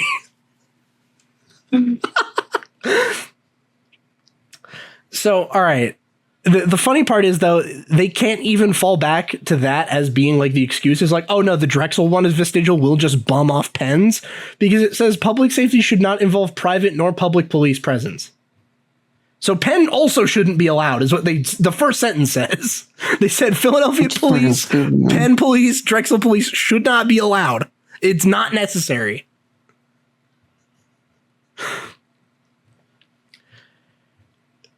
Okay, all right. So it says they've consistently shown, no citation, that they are ready and willing to use violence against students of color, specifically black and brown students and community members who are primarily low-income black residents. Their heavy presence makes the campus environment less safe for black and brown students and community members. Everyone knows that black and brown people are immune to crime. They thrive in the crime. Really? Is that what we're saying? Really? Oh, man. Fuck. Yeah, like, what example do they have to be like, yeah, look, here's the cops being bad. Like, here's Drexel PD being racist. Like, what evidence do they have of that? Okay, step 6 is reinvestment. reinvestment of the funds from Drexel's divestments and abolishments, and a 60% paycheck cut for President John Fry, who is currently salaried at $2.6 million, into local community efforts such as affordable housing, co-ops, land trusts. What does that one do? Okay, so that one they say, okay, all the money that you're about to save by not spending it on Israel and cutting the police and 60% of John Fry's paycheck personally now needs to be reinvested. No, this one. Yeah, it needs to be reinvested into buying houses for black people and making co-ops. See, that's the thing that I love is like everyone all these fucking like socialist arguments are like co-ops are just better than regular capitalism. It's like, then why do they need all these fucking like unfair advantages? Like, why do they need all this shit in order for them to be viable? Like, if co-ops are so good, just go start one. What the fuck? Why would they even need the starting capital like that? Like, why would they need all of this fucking reinvestment? I had 3 co-ops and 2 of them were unpaid. So like, yeah. Well, no, I think that's a different thing. I think they're saying co-ops like as a new business, like formula, like where it's collective ownership. Oh, fuck, I'm retarded. Okay. I thought they meant just Drexel co-ops, like the fucking internship program. I mean, maybe it'd be nice if they were paying interns. That'd be cool, I think. But then what does this mean? It says specifically towards black bottom residents. And what is... I can't Google this. What is black bottom? I mean, I'm a bottom, but I'm not black, so... Yeah, you get none. You get none, actually, yeah. Fucking only bottoms are allowed this. Only blacks and bottoms are allowed this. And you gotta be both. It's not one or the other. And the rebuilding of Palestinian institutions such as hospitals and universities. Oh, so then spend all that money on buying, what is this, like black bottoms? You need to buy them houses and then build hospitals in Palestine with that money you cut from John Fry's personal fucking paycheck. This involves the university paying pilots and forsaking its nonprofit title, a demand previous groups before us have already stated. They need to pay pilots? Is that an acronym for something? And forsaking its nonprofit title. Is Drexel a nonprofit? No. Yeah, I was going to say, that sounds impossible. A private university. Yeah. I'm a fucking nonprofit. Yeah, I would say my immediate assumption would be probably no. You just said the president makes $2.6 million a year. Yeah. But what do you mean we're a nonprofit? Well, yeah. I don't think that's how that works. Okay, all right. We're finally at the end. We urge all alumni of ethical conscience to withhold their endowments until these demands are met. A friendly reminder, we've done our research, but you should too. You clearly have. I mean, all those typos leads me to believe you spent all the time reading, really expanding your brains. I like that's the leverage right there. They laid out all of the leverage. These are the demands. Is we just really, really strongly believe that the alumni are bad people if they give the college money after this.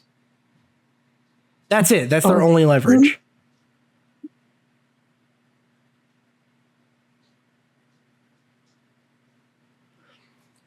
Oh, and then the last step here is stay connected. So everyone listening, remember to stay connected, okay? Here's how you can stay connected with Drexel Palestine Coalition. Is you got to turn on post notifications for our Instagram posts and stories to stay updated on activity with the encampment. We also will be posting about upcoming teach-ins, art builds, and various activities that will be hosted at the encampment to foster community engagement. Okay? So we're all going to like sit around and do art until John Fry takes a 60% pay cut. On our Instagram link tree, you can also see what the camp's current needs are in terms of supplies and how you can aid to the camp's longevity.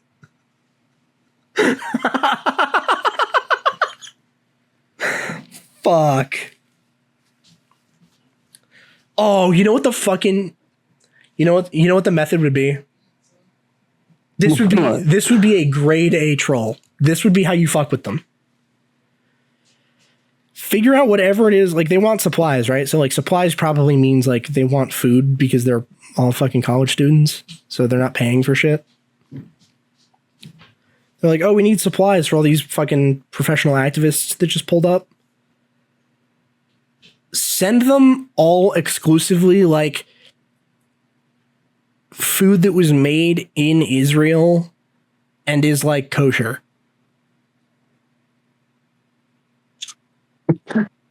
Like, just buy like, I don't know, what's some food that they make in Israel that's kosher, and just send them that and be like, there you go, I'm helping out, I'm doing my part. Like, what would they do? Would they eat it, or would they be like, no, we can't, it helped Israel? It's like, yeah, but I already bought it. They already got my money. You might as well, right? Go ahead. Fuck, that's crazy. Okay, now I'm taking a look at some of the art on here.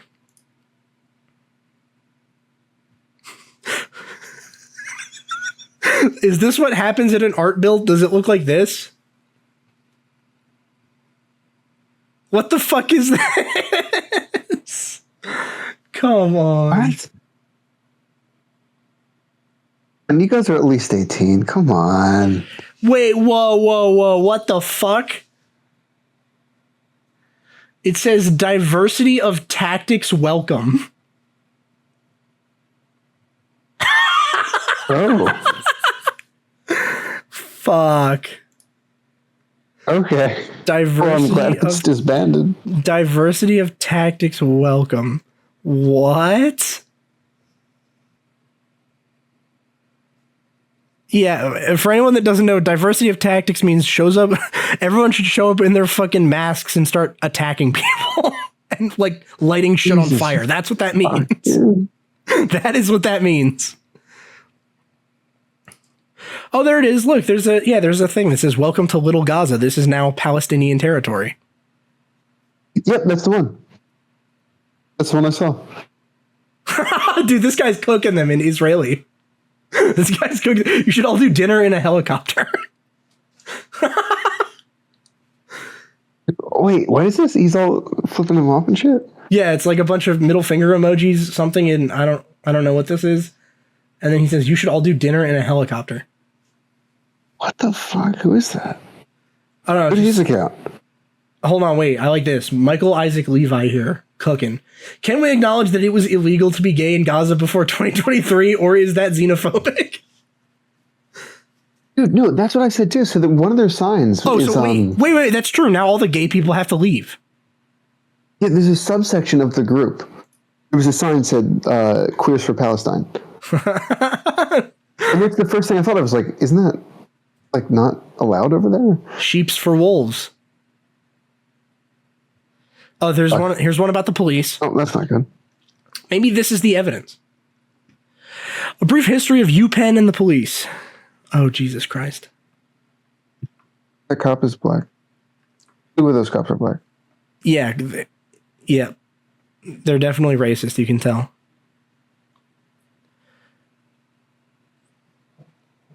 What is it? Hold on. What the fuck does this say? You could have just picked a picture of a white officer if you really wanted to prove. Yeah, there's only one. Unless this police force is so diverse, it was impossible. They found the one white officer on camera, and it's this guy. There's only one. They only imply one white guy. They're like, yo, what's up, John?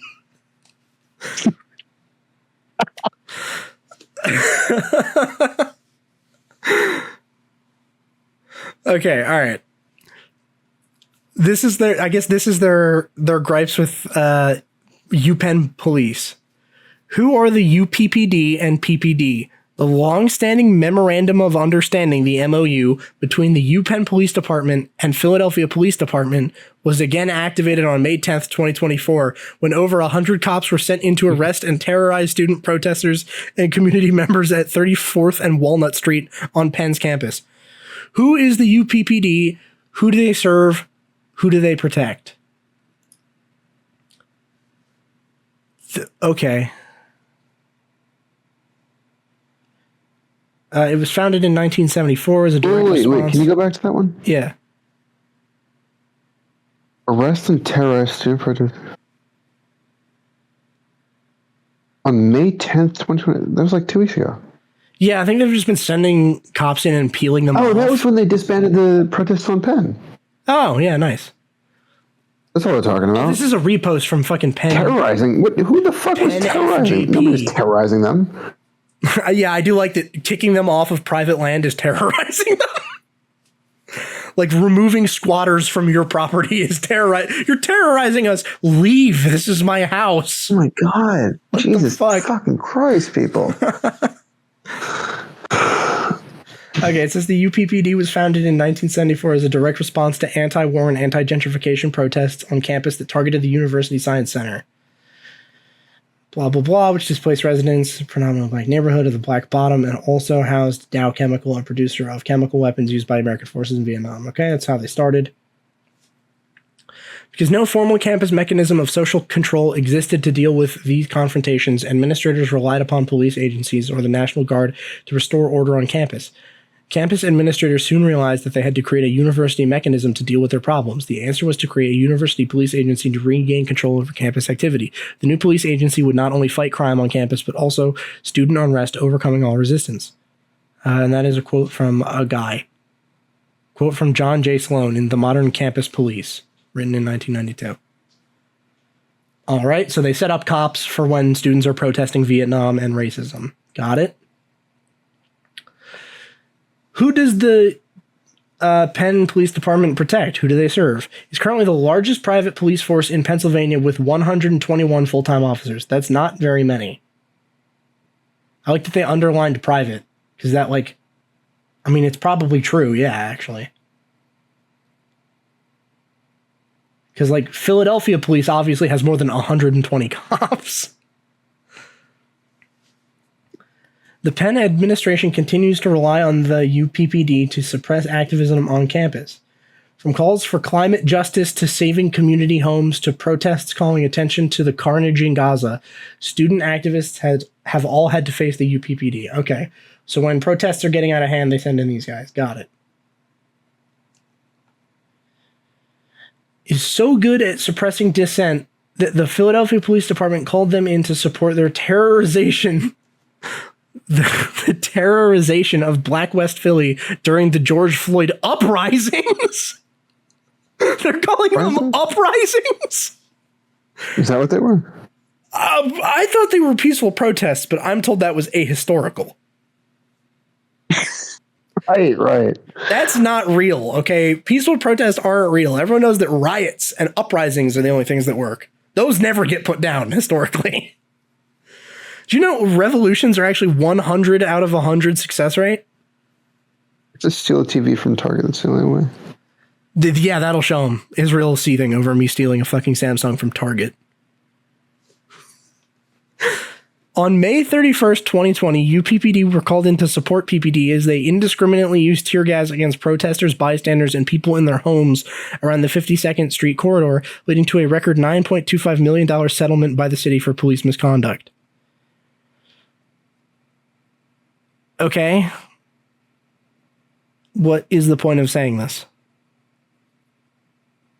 I don't understand. Like, yeah, there was a settlement, but then again, it's like they settled. It's not like they were found guilty of anything. Like, they were like, oh, we can just pay $10 million and all of you can shut the fuck up. Perfect.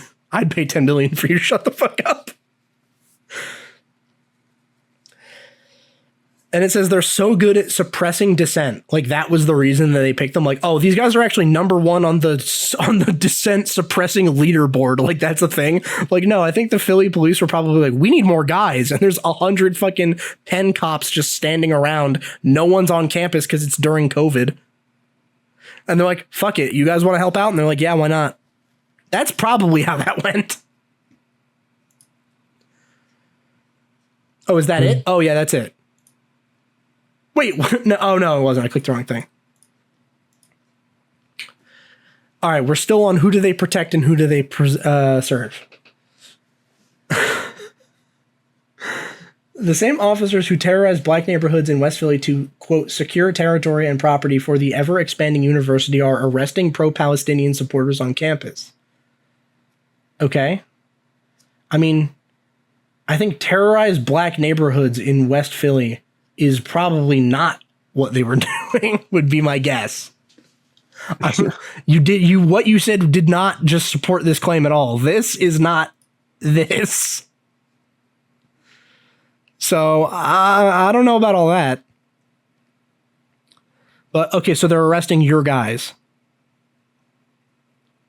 Oh, this is funny. From West Philly to Palestine, occupation is a crime. Didn't you occupy the campus?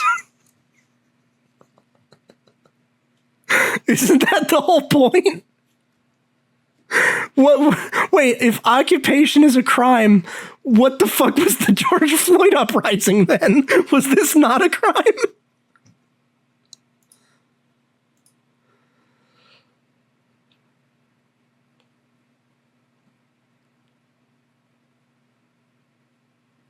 Oh, this is fucking crazy.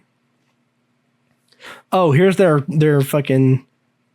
Here's their little thing that they've coined. Across the USA, police leaders funded by the ADL train with security and police forces in Israel in what has been called the Deadly Exchange. By who? Who calls it that?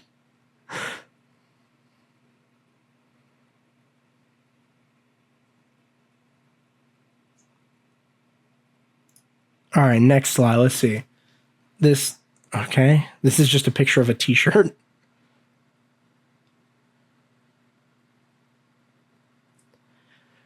Oh, and then fucking no source for this also, by the way. They're like, yeah, a lady said, Stephanie Fox said it, so it must be true. Today, we're seeing the fruits of that deadly exchange. An Israeli trained city police brutalized college students. I would bet a solid amount of money that if you go up to a random fucking UPenn police officer and are like, did you go to Israel to train? They'd probably say no.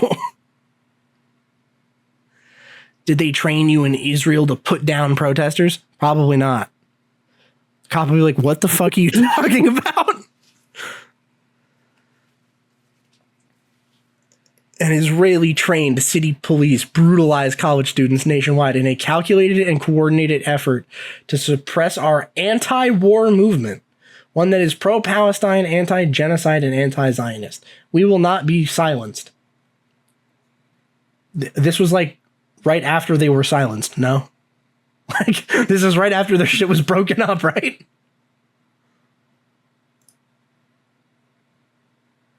Oh, there you go. Here's a bunch of sources. Sweet. At least they did that.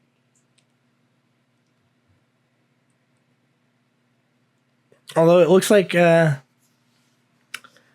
don't know, deadlyexchange.org. I doubt that one says that UPenn is involved. Maybe I'll go check that out later. No, this is fucking crazy. Yo, if anyone wants, like... What is this? Come on.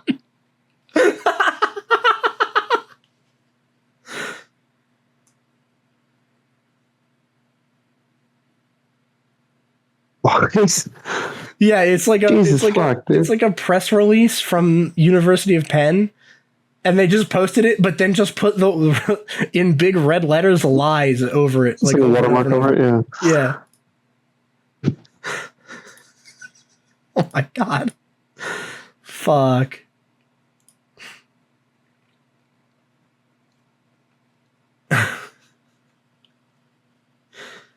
Yeah, no, this is crazy, dude.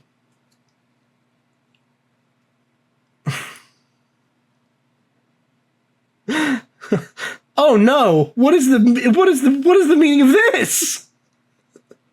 Oh no! Orgs under attack. Explain this. Anti-genocide activists are coming. What? It's a slide. It says support student orgs under attack. I haven't read anything that this slide says, but I just want to know, why is it the group that keeps saying that all the cops are racist and being like shitty to fucking all the black students. Why did they put clip art of a watermelon on this slide? What guys, what the fuck is that there for? Yeah, what are we doing?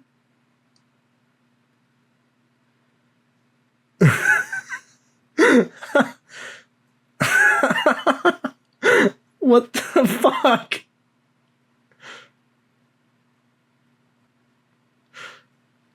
Like, I don't know, guys. Oh, did you know that Drexel feeds on genocide? Dumpster fire. I do not. I don't know. Oh, there you go. Now you're informed. Now you're in the know. But they're going to hold them accountable, it says. More watermelon? What the fuck is this? Why is that thing? What is this? Straight said this poster is metal as fuck.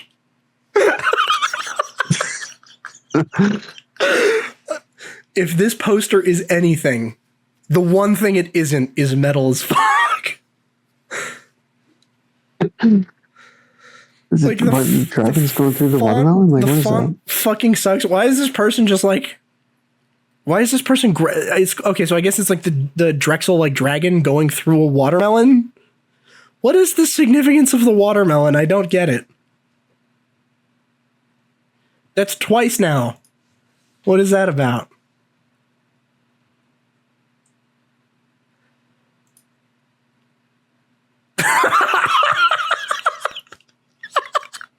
The first post they made. What's that bottom comment? Your demands what? I'll tell you in a second. This is the first post they made about their demands. It was on January 21st. Is what are the demands? And they say they want ceasefire and divestment and better education. So the list of demands has grown since then. There's one comment and it says your demands mean nothing, by the way. Oh shit, there's a third one with watermelon on it, bro. What is this? What is this supposed to mean? I don't know. I have no idea. Okay, that one didn't even get a comment. How many followers do they have, just out of curiosity? 3,000. Are you fucking kidding me? Yeah, it's crazy.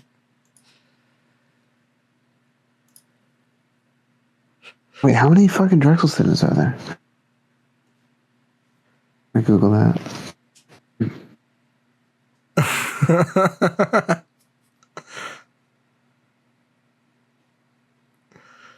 Oh, nice. Okay, 25,000. Okay, so it's like it's not even close. Yeah. Oh shit! Wait, they're fucking. Hold on, wait. We got more John Fry lore on the most recent post. This is from 16 hours ago. This is breaking news. Okay. This is in regards to, I guess, their shit getting broken up. Early in the morning of Thursday, May 23rd, the Gaza Solidarity Encampment at Drexel University launched a strategic retreat from...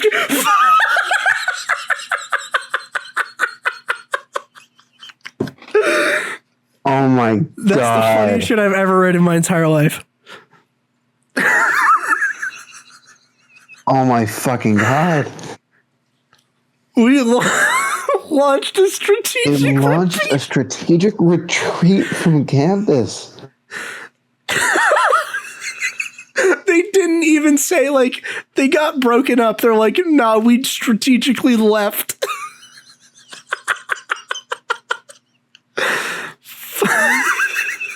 Neither the city police nor campus police delivered a warning to clear the encampment.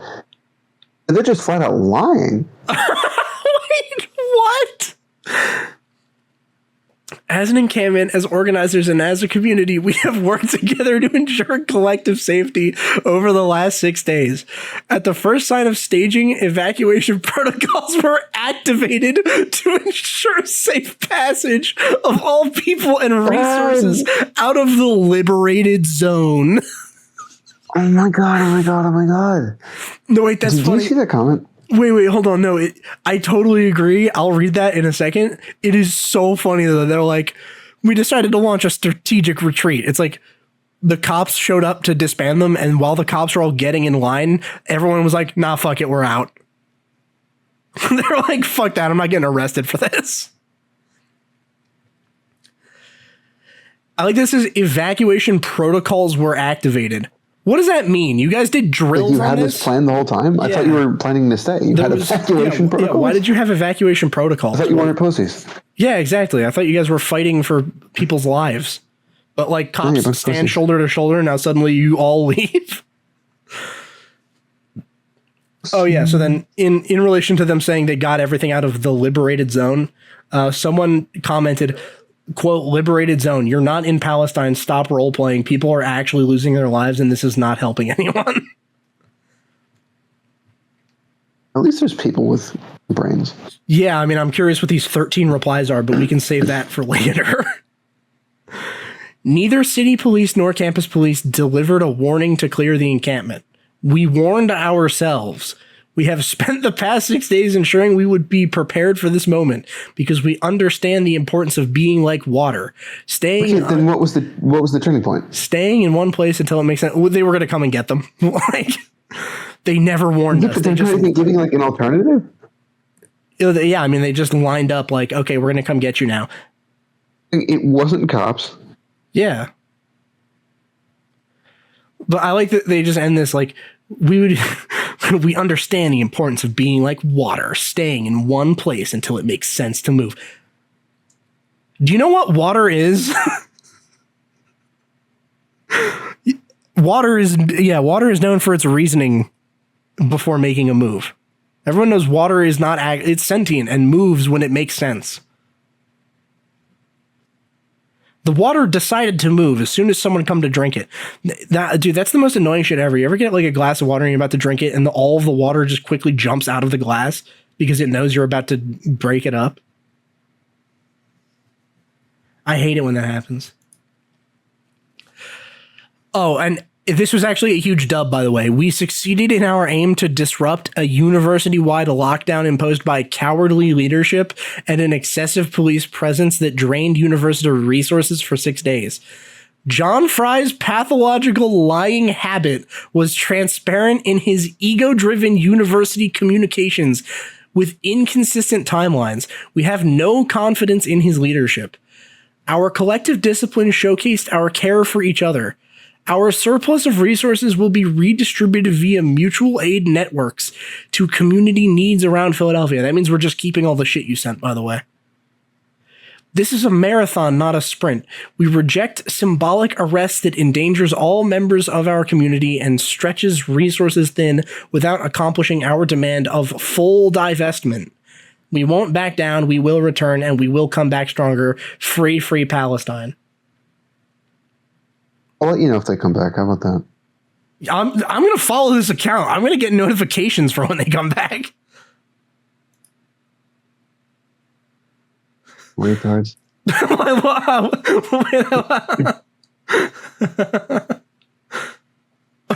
No, wait. This is based as hell. So that guy have you read through those replies? That guy's fucking awesome. Yeah, I'm reading through it right now. So the guy that said liberated zone, you're not in Palestine, stop role playing.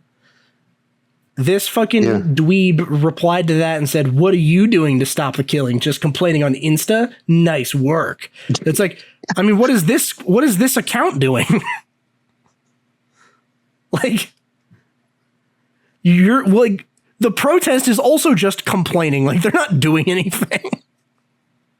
And then the first guy responds, of course, Alexis from USA thinks is doing more than me. An actual Middle Eastern in contact with people fighting on the ground and losing their lives, fighting the evils causing the war.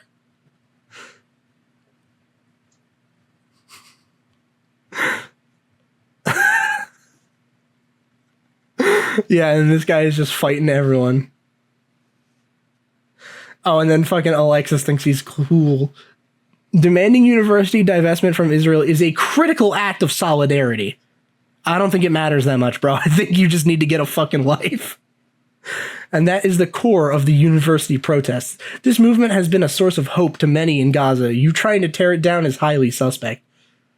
This has been a source of hope to many in Gaza. Source, I made it the fuck up. Source, I'm not there. I'm at Drexel. I have no way of knowing this.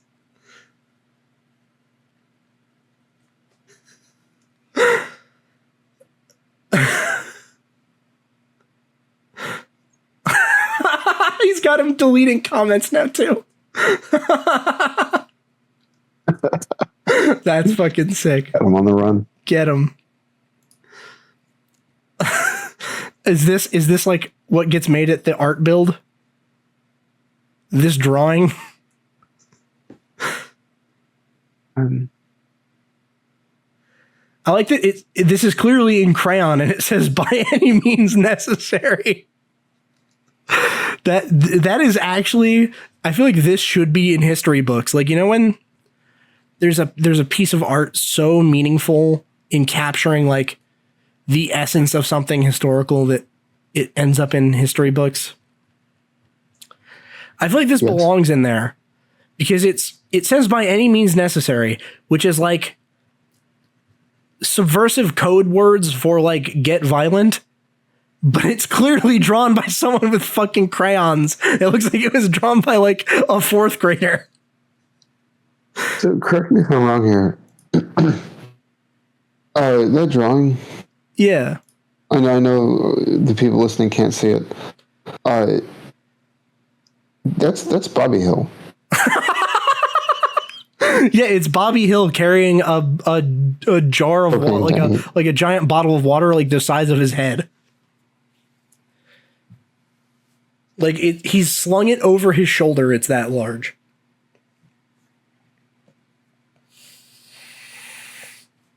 No, this is this is fucking crazy.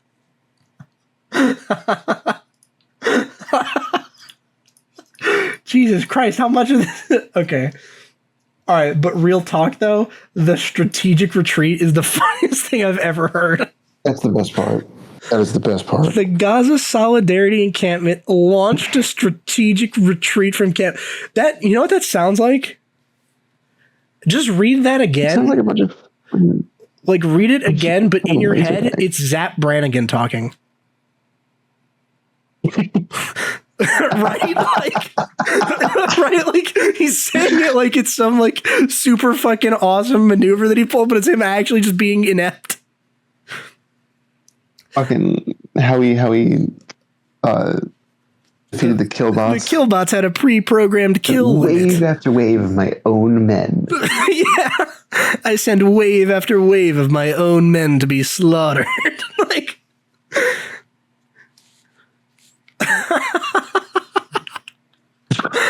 oh my God, that's so... I'm checking out the link tree. You just have to picture Kif sighing. Yeah, yeah, right next to the fucking strategic retreat is just Kif sighing.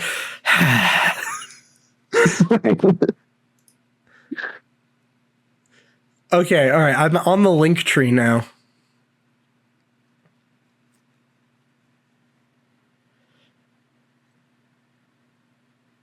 Oh no! Wait, what does this have to do with Palestine? Wait a minute. Some ain't right. Wait a minute, this ain't okay. What the hell is this? What the hell is even that? So, okay, so if I follow the link tree and it's a bunch of different like crowdfunding pages or whatever that you can donate to, and it's to help people evacuate, which is like, all right, that's fine. I don't think there's anything wrong with helping people evacuate if they're trying to fucking leave, right? But then there's one that says, help an outed queer Libyan escape. Escape Libya? What does that have to do with Palestine? It's a whole different thing. We need to pay to help someone. That's a different place. This person's going to get killed for being gay in Libya. Dude, that looks like one of our thumbnails. Fuck you. My thumbnails are way better than this. This is fucking stupid. What? This pride flag like corner thing was clearly made with like the paintbrush tool. We just like clicked and dragged it. Paint. Yeah, this is clearly an MS Paint. And what is this going on with like her face? I don't know. All right. This is gonna be the last of the episode. We're gonna leave off on the GoFundMe that we got to through a pro-Palestine thing that is helping a queer Libyan escape Libya, I think. Okay. Help an outed queer Libyan escape. Hello, my name is Lamis, and I have started this fundraiser for my friend Ahmed, not his real name, and he is currently struggling to escape his country Libya due to being outed and receiving death threats. In Ahmed's words. TLDR, I'm a gay Libyan who had to leave Libya due to being outed, doxxed, and due to allegations about me not being a Muslim. I escaped to Turkey in 2023, but now that my residence permit expired, I had to go back to Libya and I can't stay here for long. Again, what does this have to do with Palestine? They're like, yo, we gotta really help here with the war in Palestine. Like, unrelated gay guy in Libya has to flee for his life because they'll kill him. My story. Back in Libya, I was always suppressed from expressing myself the way I wanted. Due to it being a homophobic country that is almost lawless, yet I was always trying to push the boundaries and speak up whenever possible, which is dangerous, but sometimes I just can't let it slide. I was always planning on becoming independent and leaving so that I could come out and fight for our rights, but that plan unfortunately got sabotaged. In January 2023, someone started posting about me on social media, including all of my personal information, my full name, my phone number, my address, my former university, which cafes I go to, etc., and called me an atheist. Being an atheist in Libya is forbidden by law and is confirmed, and if confirmed, would lead you to getting captured immediately, not to mention that people would heavily discriminate against you, if not kill you for it, and included some screenshots of me arguing about some topics in Islam on Facebook when taken out of context painted me as an atheist, even though that at that time I was fully Muslim. So just like, so we're clear, like now we're just talking about Libya, and Libya sounds like it fucking sucks. Like, I understand, like, okay, I totally get why, like, you'd want to help this person independently of all the Palestine shit. Like, yeah, it sucks if you're gay in Libya and they try to, like, kill you for it. Like, that's fucking crazy. But, like, to then have this link on also the, like, we need to help Palestine is like, well, is Palestine not also like this? Is Libya, like, the exception? Yeah. Because as far as I can tell, like, Libya has not been accepting, like, any people coming from Palestine. Like, they don't want a bunch of the Palestinians in Libya. Like, right. Why don't they want them there? Are they, like, less Muslim? Like, I don't think so, based on what everyone else has been saying. So anyway, it's illegal to be gay and also illegal to be an atheist, and they'll kill you for both, I guess. Apparently. He says, and so the posts spread everywhere. The comments were horrifying, with most of them being along the lines of, he should be killed, and if I see him in the streets, I'll beat him to death. I was getting scared and started panicking on what to do. The post reached my parents, and they were angry at me for, quote, ruining their reputation, and I exclaimed that I didn't feel safe and that what's important at the time was for me to leave, but they threatened to call the police on me for that. Okay. Jesus Christ. Don't leave Libya, man. No, you need to leave. No, that's insane, though. You're in Libya and you're gay and you're not like full. Well, you actually are fully Muslim, but you get into an argument with someone on Facebook about it. And they're like, inshallah, you must be killed. And then your parents DM you like, look what you fucking did. Now we look like fucking idiots because our kid is this gay atheist. And you respond, they're going to kill me. What do I do? And they're like, good, you should be dead. Jesus fucking Christ, man. A few hours later, I received a DM from the person who doxed me saying, don't worry, we're just getting started. I know about your sexuality because your so-called friends sent me screenshots that prove you're gay, and I'm going to expose you. He then proceeded to out me by posting my pictures with the LGBTQI plus flag on them, and people believed him. So in 2 days, I got some of my clothes to my friend's house, borrowed some money, and left the country without telling anyone, and I went to Turkey. Fortunately, I got myself into a university and got a student residence permit that is valid for a year and stayed until February 2024. In February, I tried to renew my residence permit, but I was not able to, so I was forced to leave Turkey. I tried to go to a different country, but due to my passport being one of the weakest, I didn't have much of a choice except going back to Libya, and that I did. However, I was banned for 3 months from entering Turkey for the reason of overstaying 10 days. Now I'm back to Libya, which is extremely dangerous for me because because leaving the house is so risky for me, as I can easily get recognized, and I can't stay home for long as my parents cut me off financially and are vague about whether I am allowed to live at their house or not, so I might even end up homeless. In conclusion, I am in a very tough and dangerous spot, and I need to act fast, and the only options that I can take either cost money, like applying for a tourist visa to EU countries, or they are extremely dangerous, like going illegally through the sea to Italy. I really hope that I am able to do the safe ones, but without the money, I have no choice but to risk everything.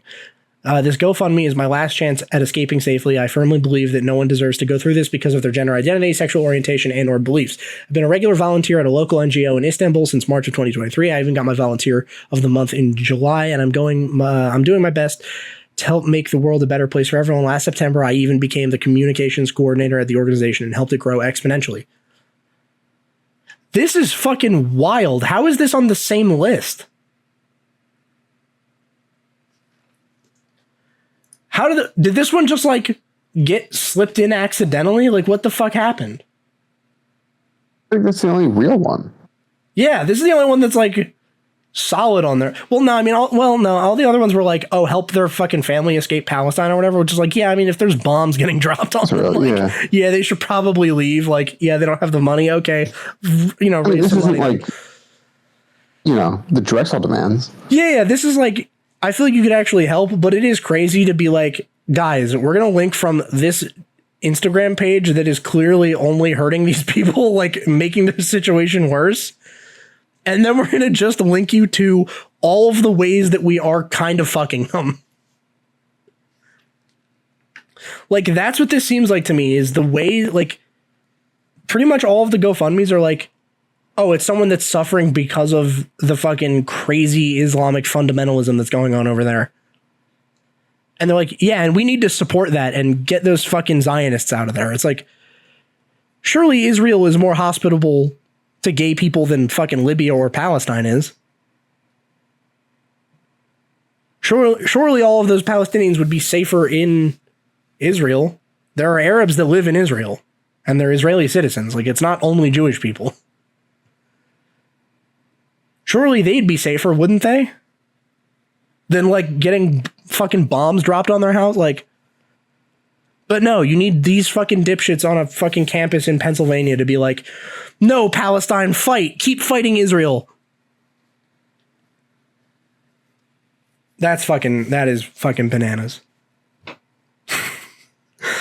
Now I'm just thinking, like, how do I make the thumbnail a strategic retreat? Fuck. God damn. All right. I think that's a good end point. I'm going to be spending the rest of my night scrolling through this fucking Instagram page, though. That's fucking crazy. Got if you don't mind, got a bit of a rant to close off the episode. Yeah, sure thing. All right.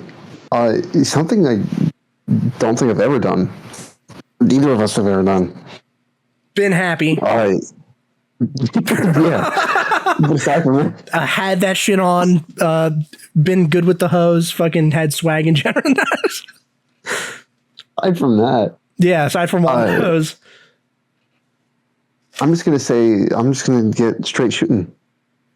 They say something serious. Okay. All right. I want to be clear. Let me be clear. I'm not shitting on these people because of what they're saying or doing or what they support. This is a very complex geopolitical war, and people chalk it up to, you know, one side versus the other, and it's not that simple. Yeah. And I'm not clowning on them for supporting dying people. I want to make that clear. I'm clowning on them because they're fucking retards. Yeah, exactly. Yeah. Support who you want to support. Yeah, that's the distinction. Whatever cause you want to support. Yeah. Don't be a fucking idiot about it. That's like the most important life lesson there is. Yeah. And the problem with like people in college, especially, and this is why I kind of stay out of politics for the most part, is I fully acknowledge the fact that I live in a bubble. Yeah. I have yet to experience the real world. Yeah. And until I do, I kind of think it's not really fair for me to I'm not saying it's not fair for me to not have a say. You know, I would like to have a say in certain things, but like, yeah, I mean, you can still. I more so just acknowledge the fact that I don't know those things. Yeah. Firsthand, you know?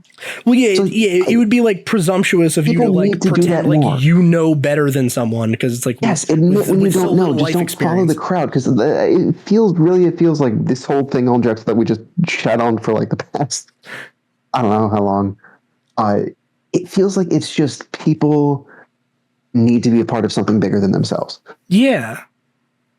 And they just pick that at random because that's what's going on right now. You know? Yeah. Don't do that. Don't be a fucking retard. Look at it. Take the time to just slow down and look at it. Look at the fucking history. If you are part of this, yeah, look at this fucking Instagram page and just look at how retarded it is. Well, yeah, that's the thing, right? Like, I feel like if you're at like, here's the thing. I know people that are both, like, I know some people that are pro-Israel and I know some people that are pro-Palestine, and there's solid arguments for both. Right. So it's not like, oh, if you're on the Palestine side of this, you're an idiot, or if you're on the Israel side of this, you're an idiot. No, like, of course not. It's a war. People are dying. I mean, it's sucked either way. Yeah, of course. So it's like, and it's hard to say that either side is like in the right. Yeah, it's complicated. Yeah, it is. Yeah. So the thing is, like, just don't be a retard. Well, yeah, exactly. It's like there are definitely people that you can see that are making it worse. Like, the Drexel agitators are making everything worse. Yeah. Like they're not helping by like tying this in to all of the other shit that they have that they're just mad about. Like, oh, it's also about defunding the police. It's also about fucking abolishing them. It's also about the fucking housing thing that wasn't real even when it started. All that shit in there. Yeah, that housing shit from like 2 years ago is still floating around, and it wasn't real that back. Yeah, it wasn't real then on Drexel. They weren't buying them. Unless between now and then, because of that protest, John Fry was like, these houses are actually a good investment. I'm gonna buy some. Like the protests have the opposite effect. They just make him aware of them. Wait, these houses are how cheap? Give me 5 of them. Like that's what the protest does. Dude, he would. Yeah, but like, I'll give him ideas. Yeah, exactly. I'm gonna watching this episode right now. I'm gonna send him a DM with just a bunch of Zillow listings. I'm gonna be like, just rile him up again. Yeah, exactly. I'm gonna be like, bro, no, this is the shit right here. You can do the funniest thing ever right now. No, so I'm also gonna be his PR manager, and I only have one move. Whenever I need to start doing that. Whenever I write a press release for him, I just hit copy paste of the last one. It just says "suck my nuts." No, we gotta start. Yeah, reaching out to him anonymously and just like riling him up. You know, giving him shit to do so we have more material. That's true. John Fry could be a great. We should get him on as a guest. I'm gonna DM. We just gotta I'm gonna DM him. We gotta get him to do stupid shit and then like rile up the masses. Well, no, I just want to talk to him and give him ideas on the episode. Like, see what we can get him to do. Like, hey man, just come on my podcast. Like, I just want to interview you. Oh, so you can like guest star? Yeah, exactly. I want to see like, I'm gonna interview you about Palestine, but I'll throw you a bunch of softballs and then have it be like nothing related to Palestine at all. Like, have you seen these row houses in Philly? How fucking cheap they are? Have you considered making those part of Drexel's fucking dormitories? I think that's a solid investment. He's like, isn't this supposed to be about Palestine? And I'm like, no, it's not actually. Where'd you get that idea? Nope. What?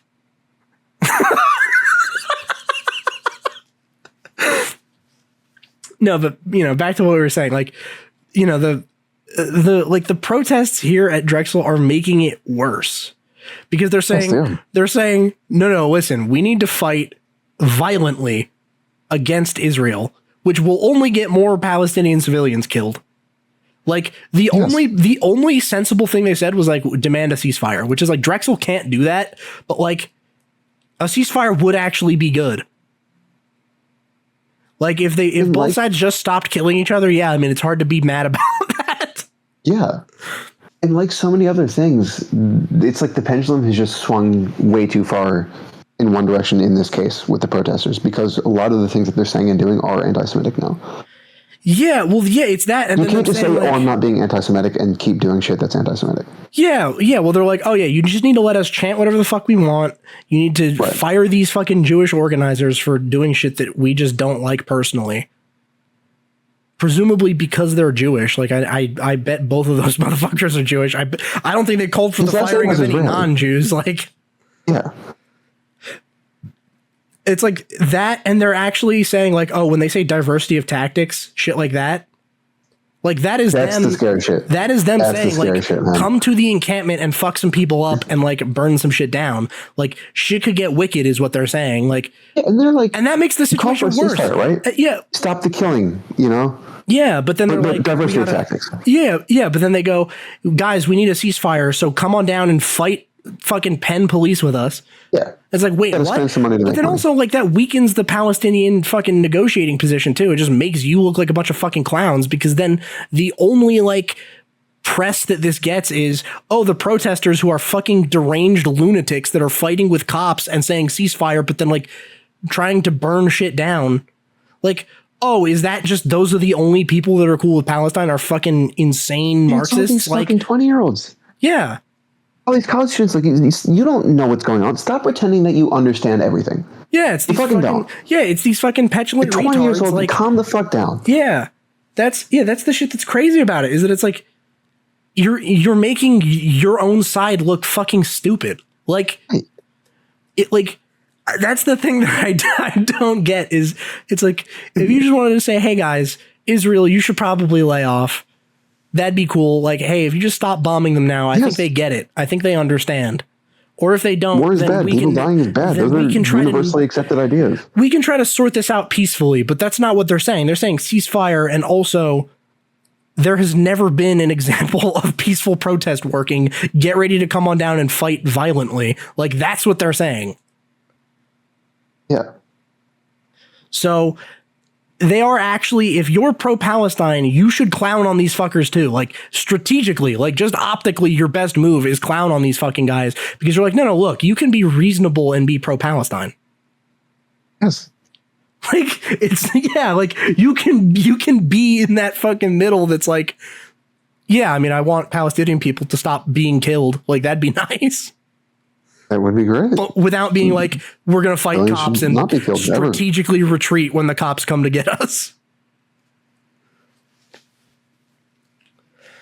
So, yeah, I do think I do think that's an important disclaimer right at the end. That's what I'm trying to say. Be smart. Yeah, don't be sheep. Yeah, exactly. Like, fucking form your own opinion about it. Like, form your own opinion about it. Like, don't just accept, it's not black and white. Well, yeah, especially don't accept whatever like each side is telling you uncritically. Because I see a lot of people get swept up into this where it just kind of snowballs into them supporting crazy shit. Like, I've seen a lot of the pro-Palestine people end up supporting like actual just unrelated Middle Eastern terrorists, like just by accident. And it's like, dude, what? Just out of reflexively trying to be like, no, listen, it's cool. Palestine isn't that bad. It turns into terrorism good. It's like, just right before you say terrorism good, just think to yourself and be like, no, actually, it's not. Like that's you're allowed to take bits and pieces of an argument. Yeah, you're allowed to say, well, listen, it's not 100% Palestine's in the right, but it's not 100% they're in the wrong either. There should be some middle ground. Yeah, for sure. No, it's definitely important to keep that in mind too. Like, and of course, the obligatory. There's also fucking insane, crazy people on Israel's side too. It's not just Palestine fucking protesters. It's just that the Palestine protesters are the youngest, so they know how to use social media. Yes, they think that everyone. So they dreadful Instagram pages and they shit like this to look over. Think that their opinion is more popular than it is, so they're cooler broadcasting it more availably. Whereas like the crazy fucking Israel like supporters I've seen are way more subtle about it. But like I don't know if that's better because then it's harder to be like, wait, you're actually fucking crazy. If you guys like, if we have listeners out there that find shit for any topic, for any side, just any shit going on in the world, anything political, with a stupid support group like this, send it to us. Yeah. We'll talk about it. Oh, yeah, for sure. It's funny. Yeah, like, just fucking, any side. Yeah, as long as it's funny, it's funny. Who cares? Yeah, let me know that shit in the comments, bro. Like, fucking... I want to see it. It's fucking crazy. Like, I've seen enough of this shit that I can speak the language. When they're like diversity of tactics, like I know what that shit means, bro. They're not being slick. Like they think they're cool, but they're not. Do we have a name for our fan base? No. I think you need a fan base first. We're getting there. We're getting there. Yeah. Hey, listen, I'm working on it. All right. I've been busy. Yeah. We can get some good clips out of I've this been one. busy. I've been sleeping in a tent, yelling at the police for the past couple months, ever since October. So that's why, if you guys notice, the upload schedule's been a little bit light. I've been busy being the greatest person to walk the earth. In the bucket. Yeah, just so you know, the uploads recently, we're only on episode 59. It's been a little bit light just because I am actually the second coming of Jesus Christ. Just so everyone's clear. Yes. We all knew that. Yeah, I mean, I trust my fucking non-existent audience, my hypothetical audience, to be fucking smart and show restraint.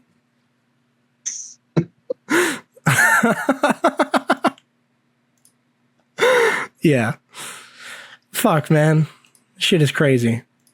I can't stop just scrolling through this fucking account. This account is so good. It's a treasure trove. It is so funny, like, that they talk about the art build, but like all of the art sucks. Like all of the art is clearly like MS Paint or crayons and no in between. Like, wouldn't you have some cool art? Like, that's what's funny, right? That's how, you know what? I think I'll say it. I think this is the base shit right here. This is how you can tell. Remember earlier when they were talking about the police and they were saying, oh, well, they were actually formed to stop the Vietnam War protests. Mm-hmm. Clearly implying that, like, the Vietnam War protests and these protests now share like some sort of causal link. Like, oh, we're kind of the same as them, like, but just modern. No, the Vietnam War protesters made really good art. Like, the music that came out of that was so fucking good. Oh, Fortunate Son, come on. Yeah, fucking goddamn, dude. Like, people think that song is like, pro-American, pro-war because they put it in every scene where the soldiers are deployed. But if you listen to the lyrics, it's anti-draft. It is. It's fucking. It's the guy singing is saying, like, he's not some privileged son of a senator that doesn't actually have to go fight. That wasn't just born rich enough to just avoid fighting. He's just some average everyday guy that now has to go fight in Vietnam for some fucking reason. He wasn't lucky.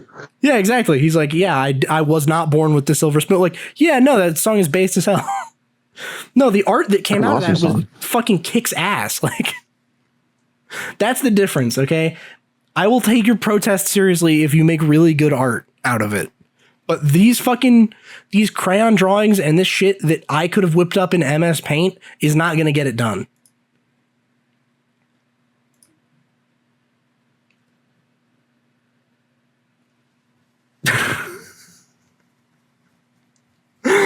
Yeah. It is fun. I'm still just scrolling through this because it's great. I just realized there's a post between the demands and the strategic retreat. Yeah. And it's just a shitty drawing that says they're going to post a response. It's like a teaser for the response. Oh, okay. Oh, wait, no, never mind. I can't see the fucking arrows. Never mind. This is the response. Oh, boy. Okay, it's going through John Fry's statement, and like there's a bunch of red underlines and then videos of cops walking around with shields. Oh, fuck. Oh, they're continuing to chant and link arms. Oh, shit, they got that'll stop them. They're fighting them off with the umbrellas. With umbrellas? Yeah, there's a bunch of fucking kids shoulder to shoulder with umbrellas for some reason. I don't know. I think it might be raining.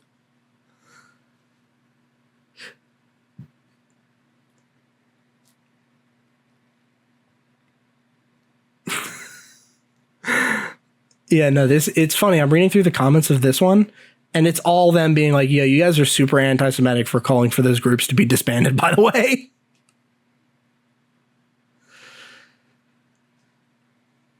Yeah, like, just fucking bear in mind what you're actually saying. Like, end of the day, that's the important shit is like, it doesn't help Palestine to be anti-Semitic here. Like, that's not making the situation better. Goading them into fighting a battle they will clearly all die in is not helping them at all. Like, even saying divestment is still not necessarily helping. It really is just like, if you call ceasefire, like, yeah, okay. If everyone's saying ceasefire, it's like, yeah, I mean, they probably still won't listen, but at least it's better than nothing. It posted video evidence that they lied when they said police were not involved. Oh, yeah, well, because they were saying, Now, the city police nor campus police delivered a warning to clear the encampment. And the post before that is a video of that exact thing happening. Yeah. One post earlier is a bunch of cops walking up with shields. Warning to leave. Yeah. I mean, the cops showing up with shields is the warning. Like, the cops being here is a warning. Like, hey, you guys need to fucking stop. I'm going to see if I know the people who are liking these posts to, like, know who to not respect. Yeah. I do know a few of them. Oh, no.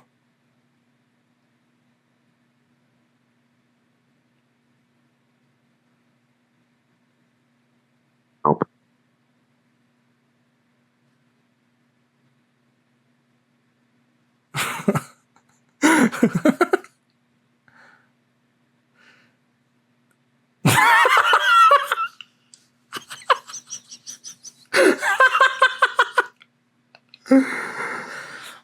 Fuck. Oh my God. No, that's great.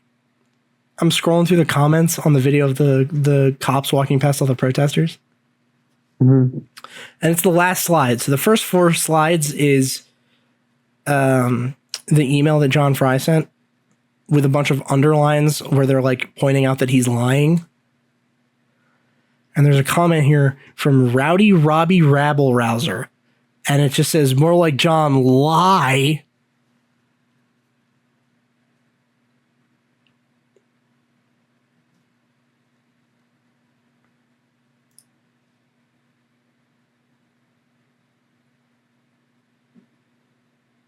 One of the comments. He deleted and turned off 50 comments because nobody agreed with them.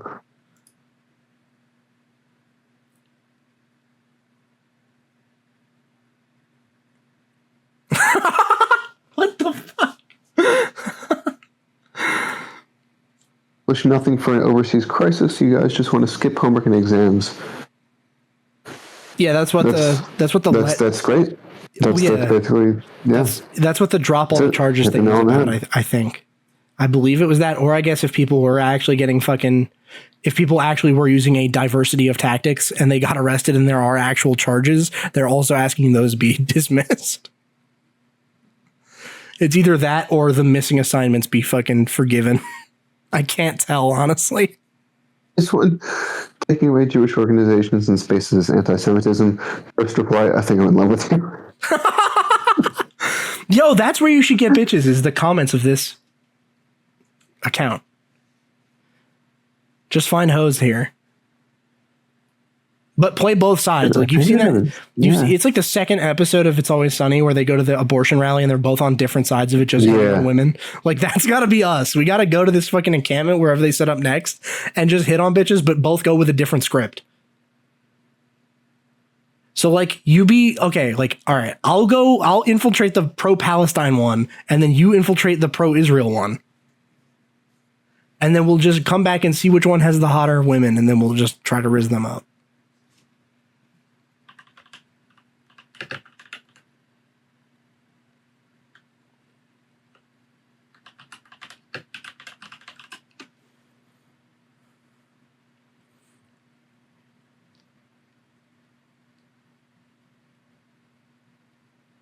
I'm trying to see if there was anyone from Drexel that was actually straight arrested. Yeah, there were no arrests. Oh, there's a 10-minute video from CBS Philadelphia that says 7 people face charges after a pro-Palestinian protest at Penn gets broken up. Yeah, that was a much bigger. Yeah, so Penn had that. Let's see. Yeah, I don't see anything about them being arrested. Because I wanted to see what they meant by charges, like if there were any of them that were like actually like being charged with something, and then I wanted to see like what information's available, like what are they getting charged with, like what did they do? Mm-hmm. But I don't see anything.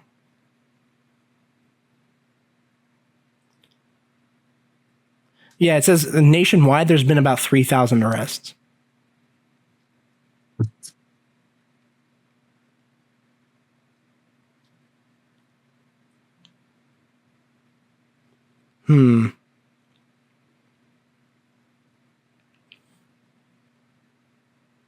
Second encampment attempt at Penn?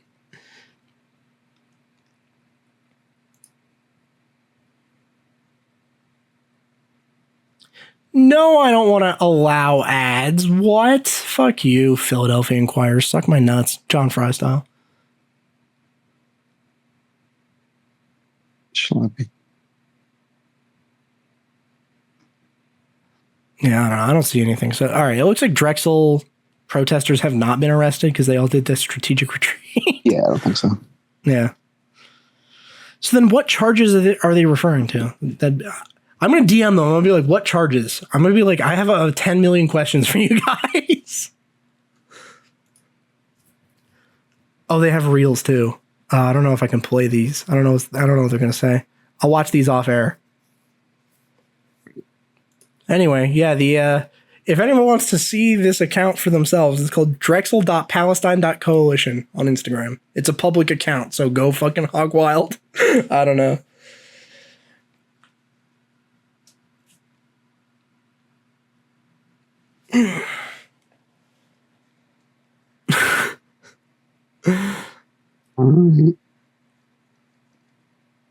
Yeah. All right, it is fun just looking through.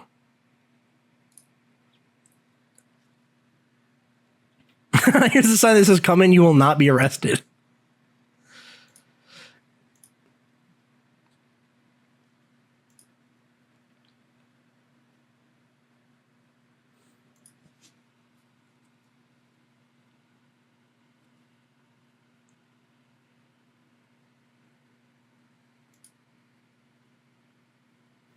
Oh, there you go. There's the Queers for Palestine sign. There's another watermelon. I don't know what the significance of that is. That's my main question. I'm going to DM them personally and just ask, why do you guys use the watermelon logo? It's kind of racist.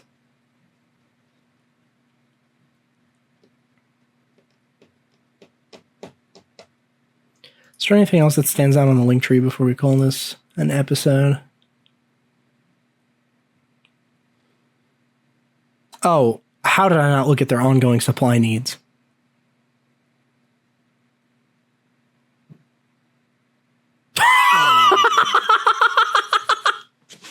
Okay.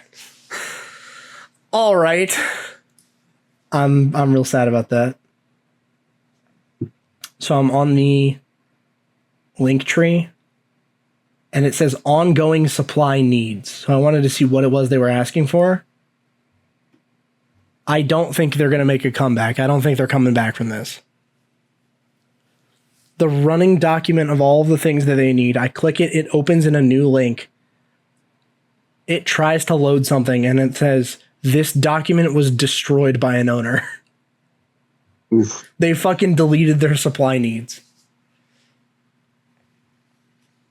Oh, and they had a press release.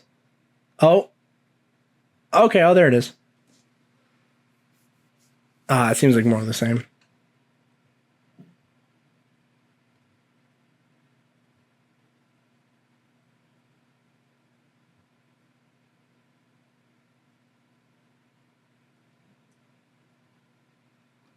Yeah, okay.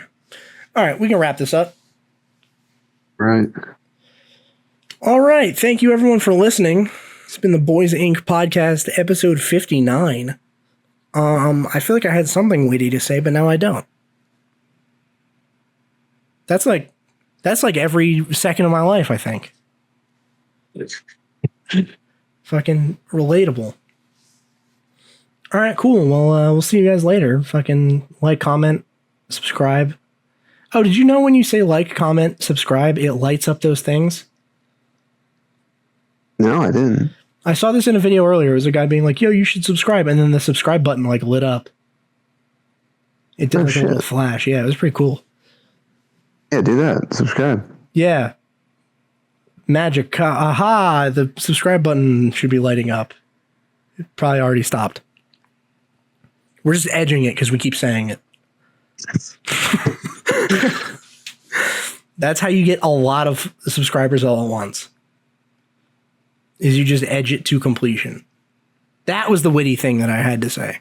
Right there. That's the perfect way to end the episode. Yes, of course. All right, perfect. An edging joke. Yeah, I was dead serious. Oh. Joke?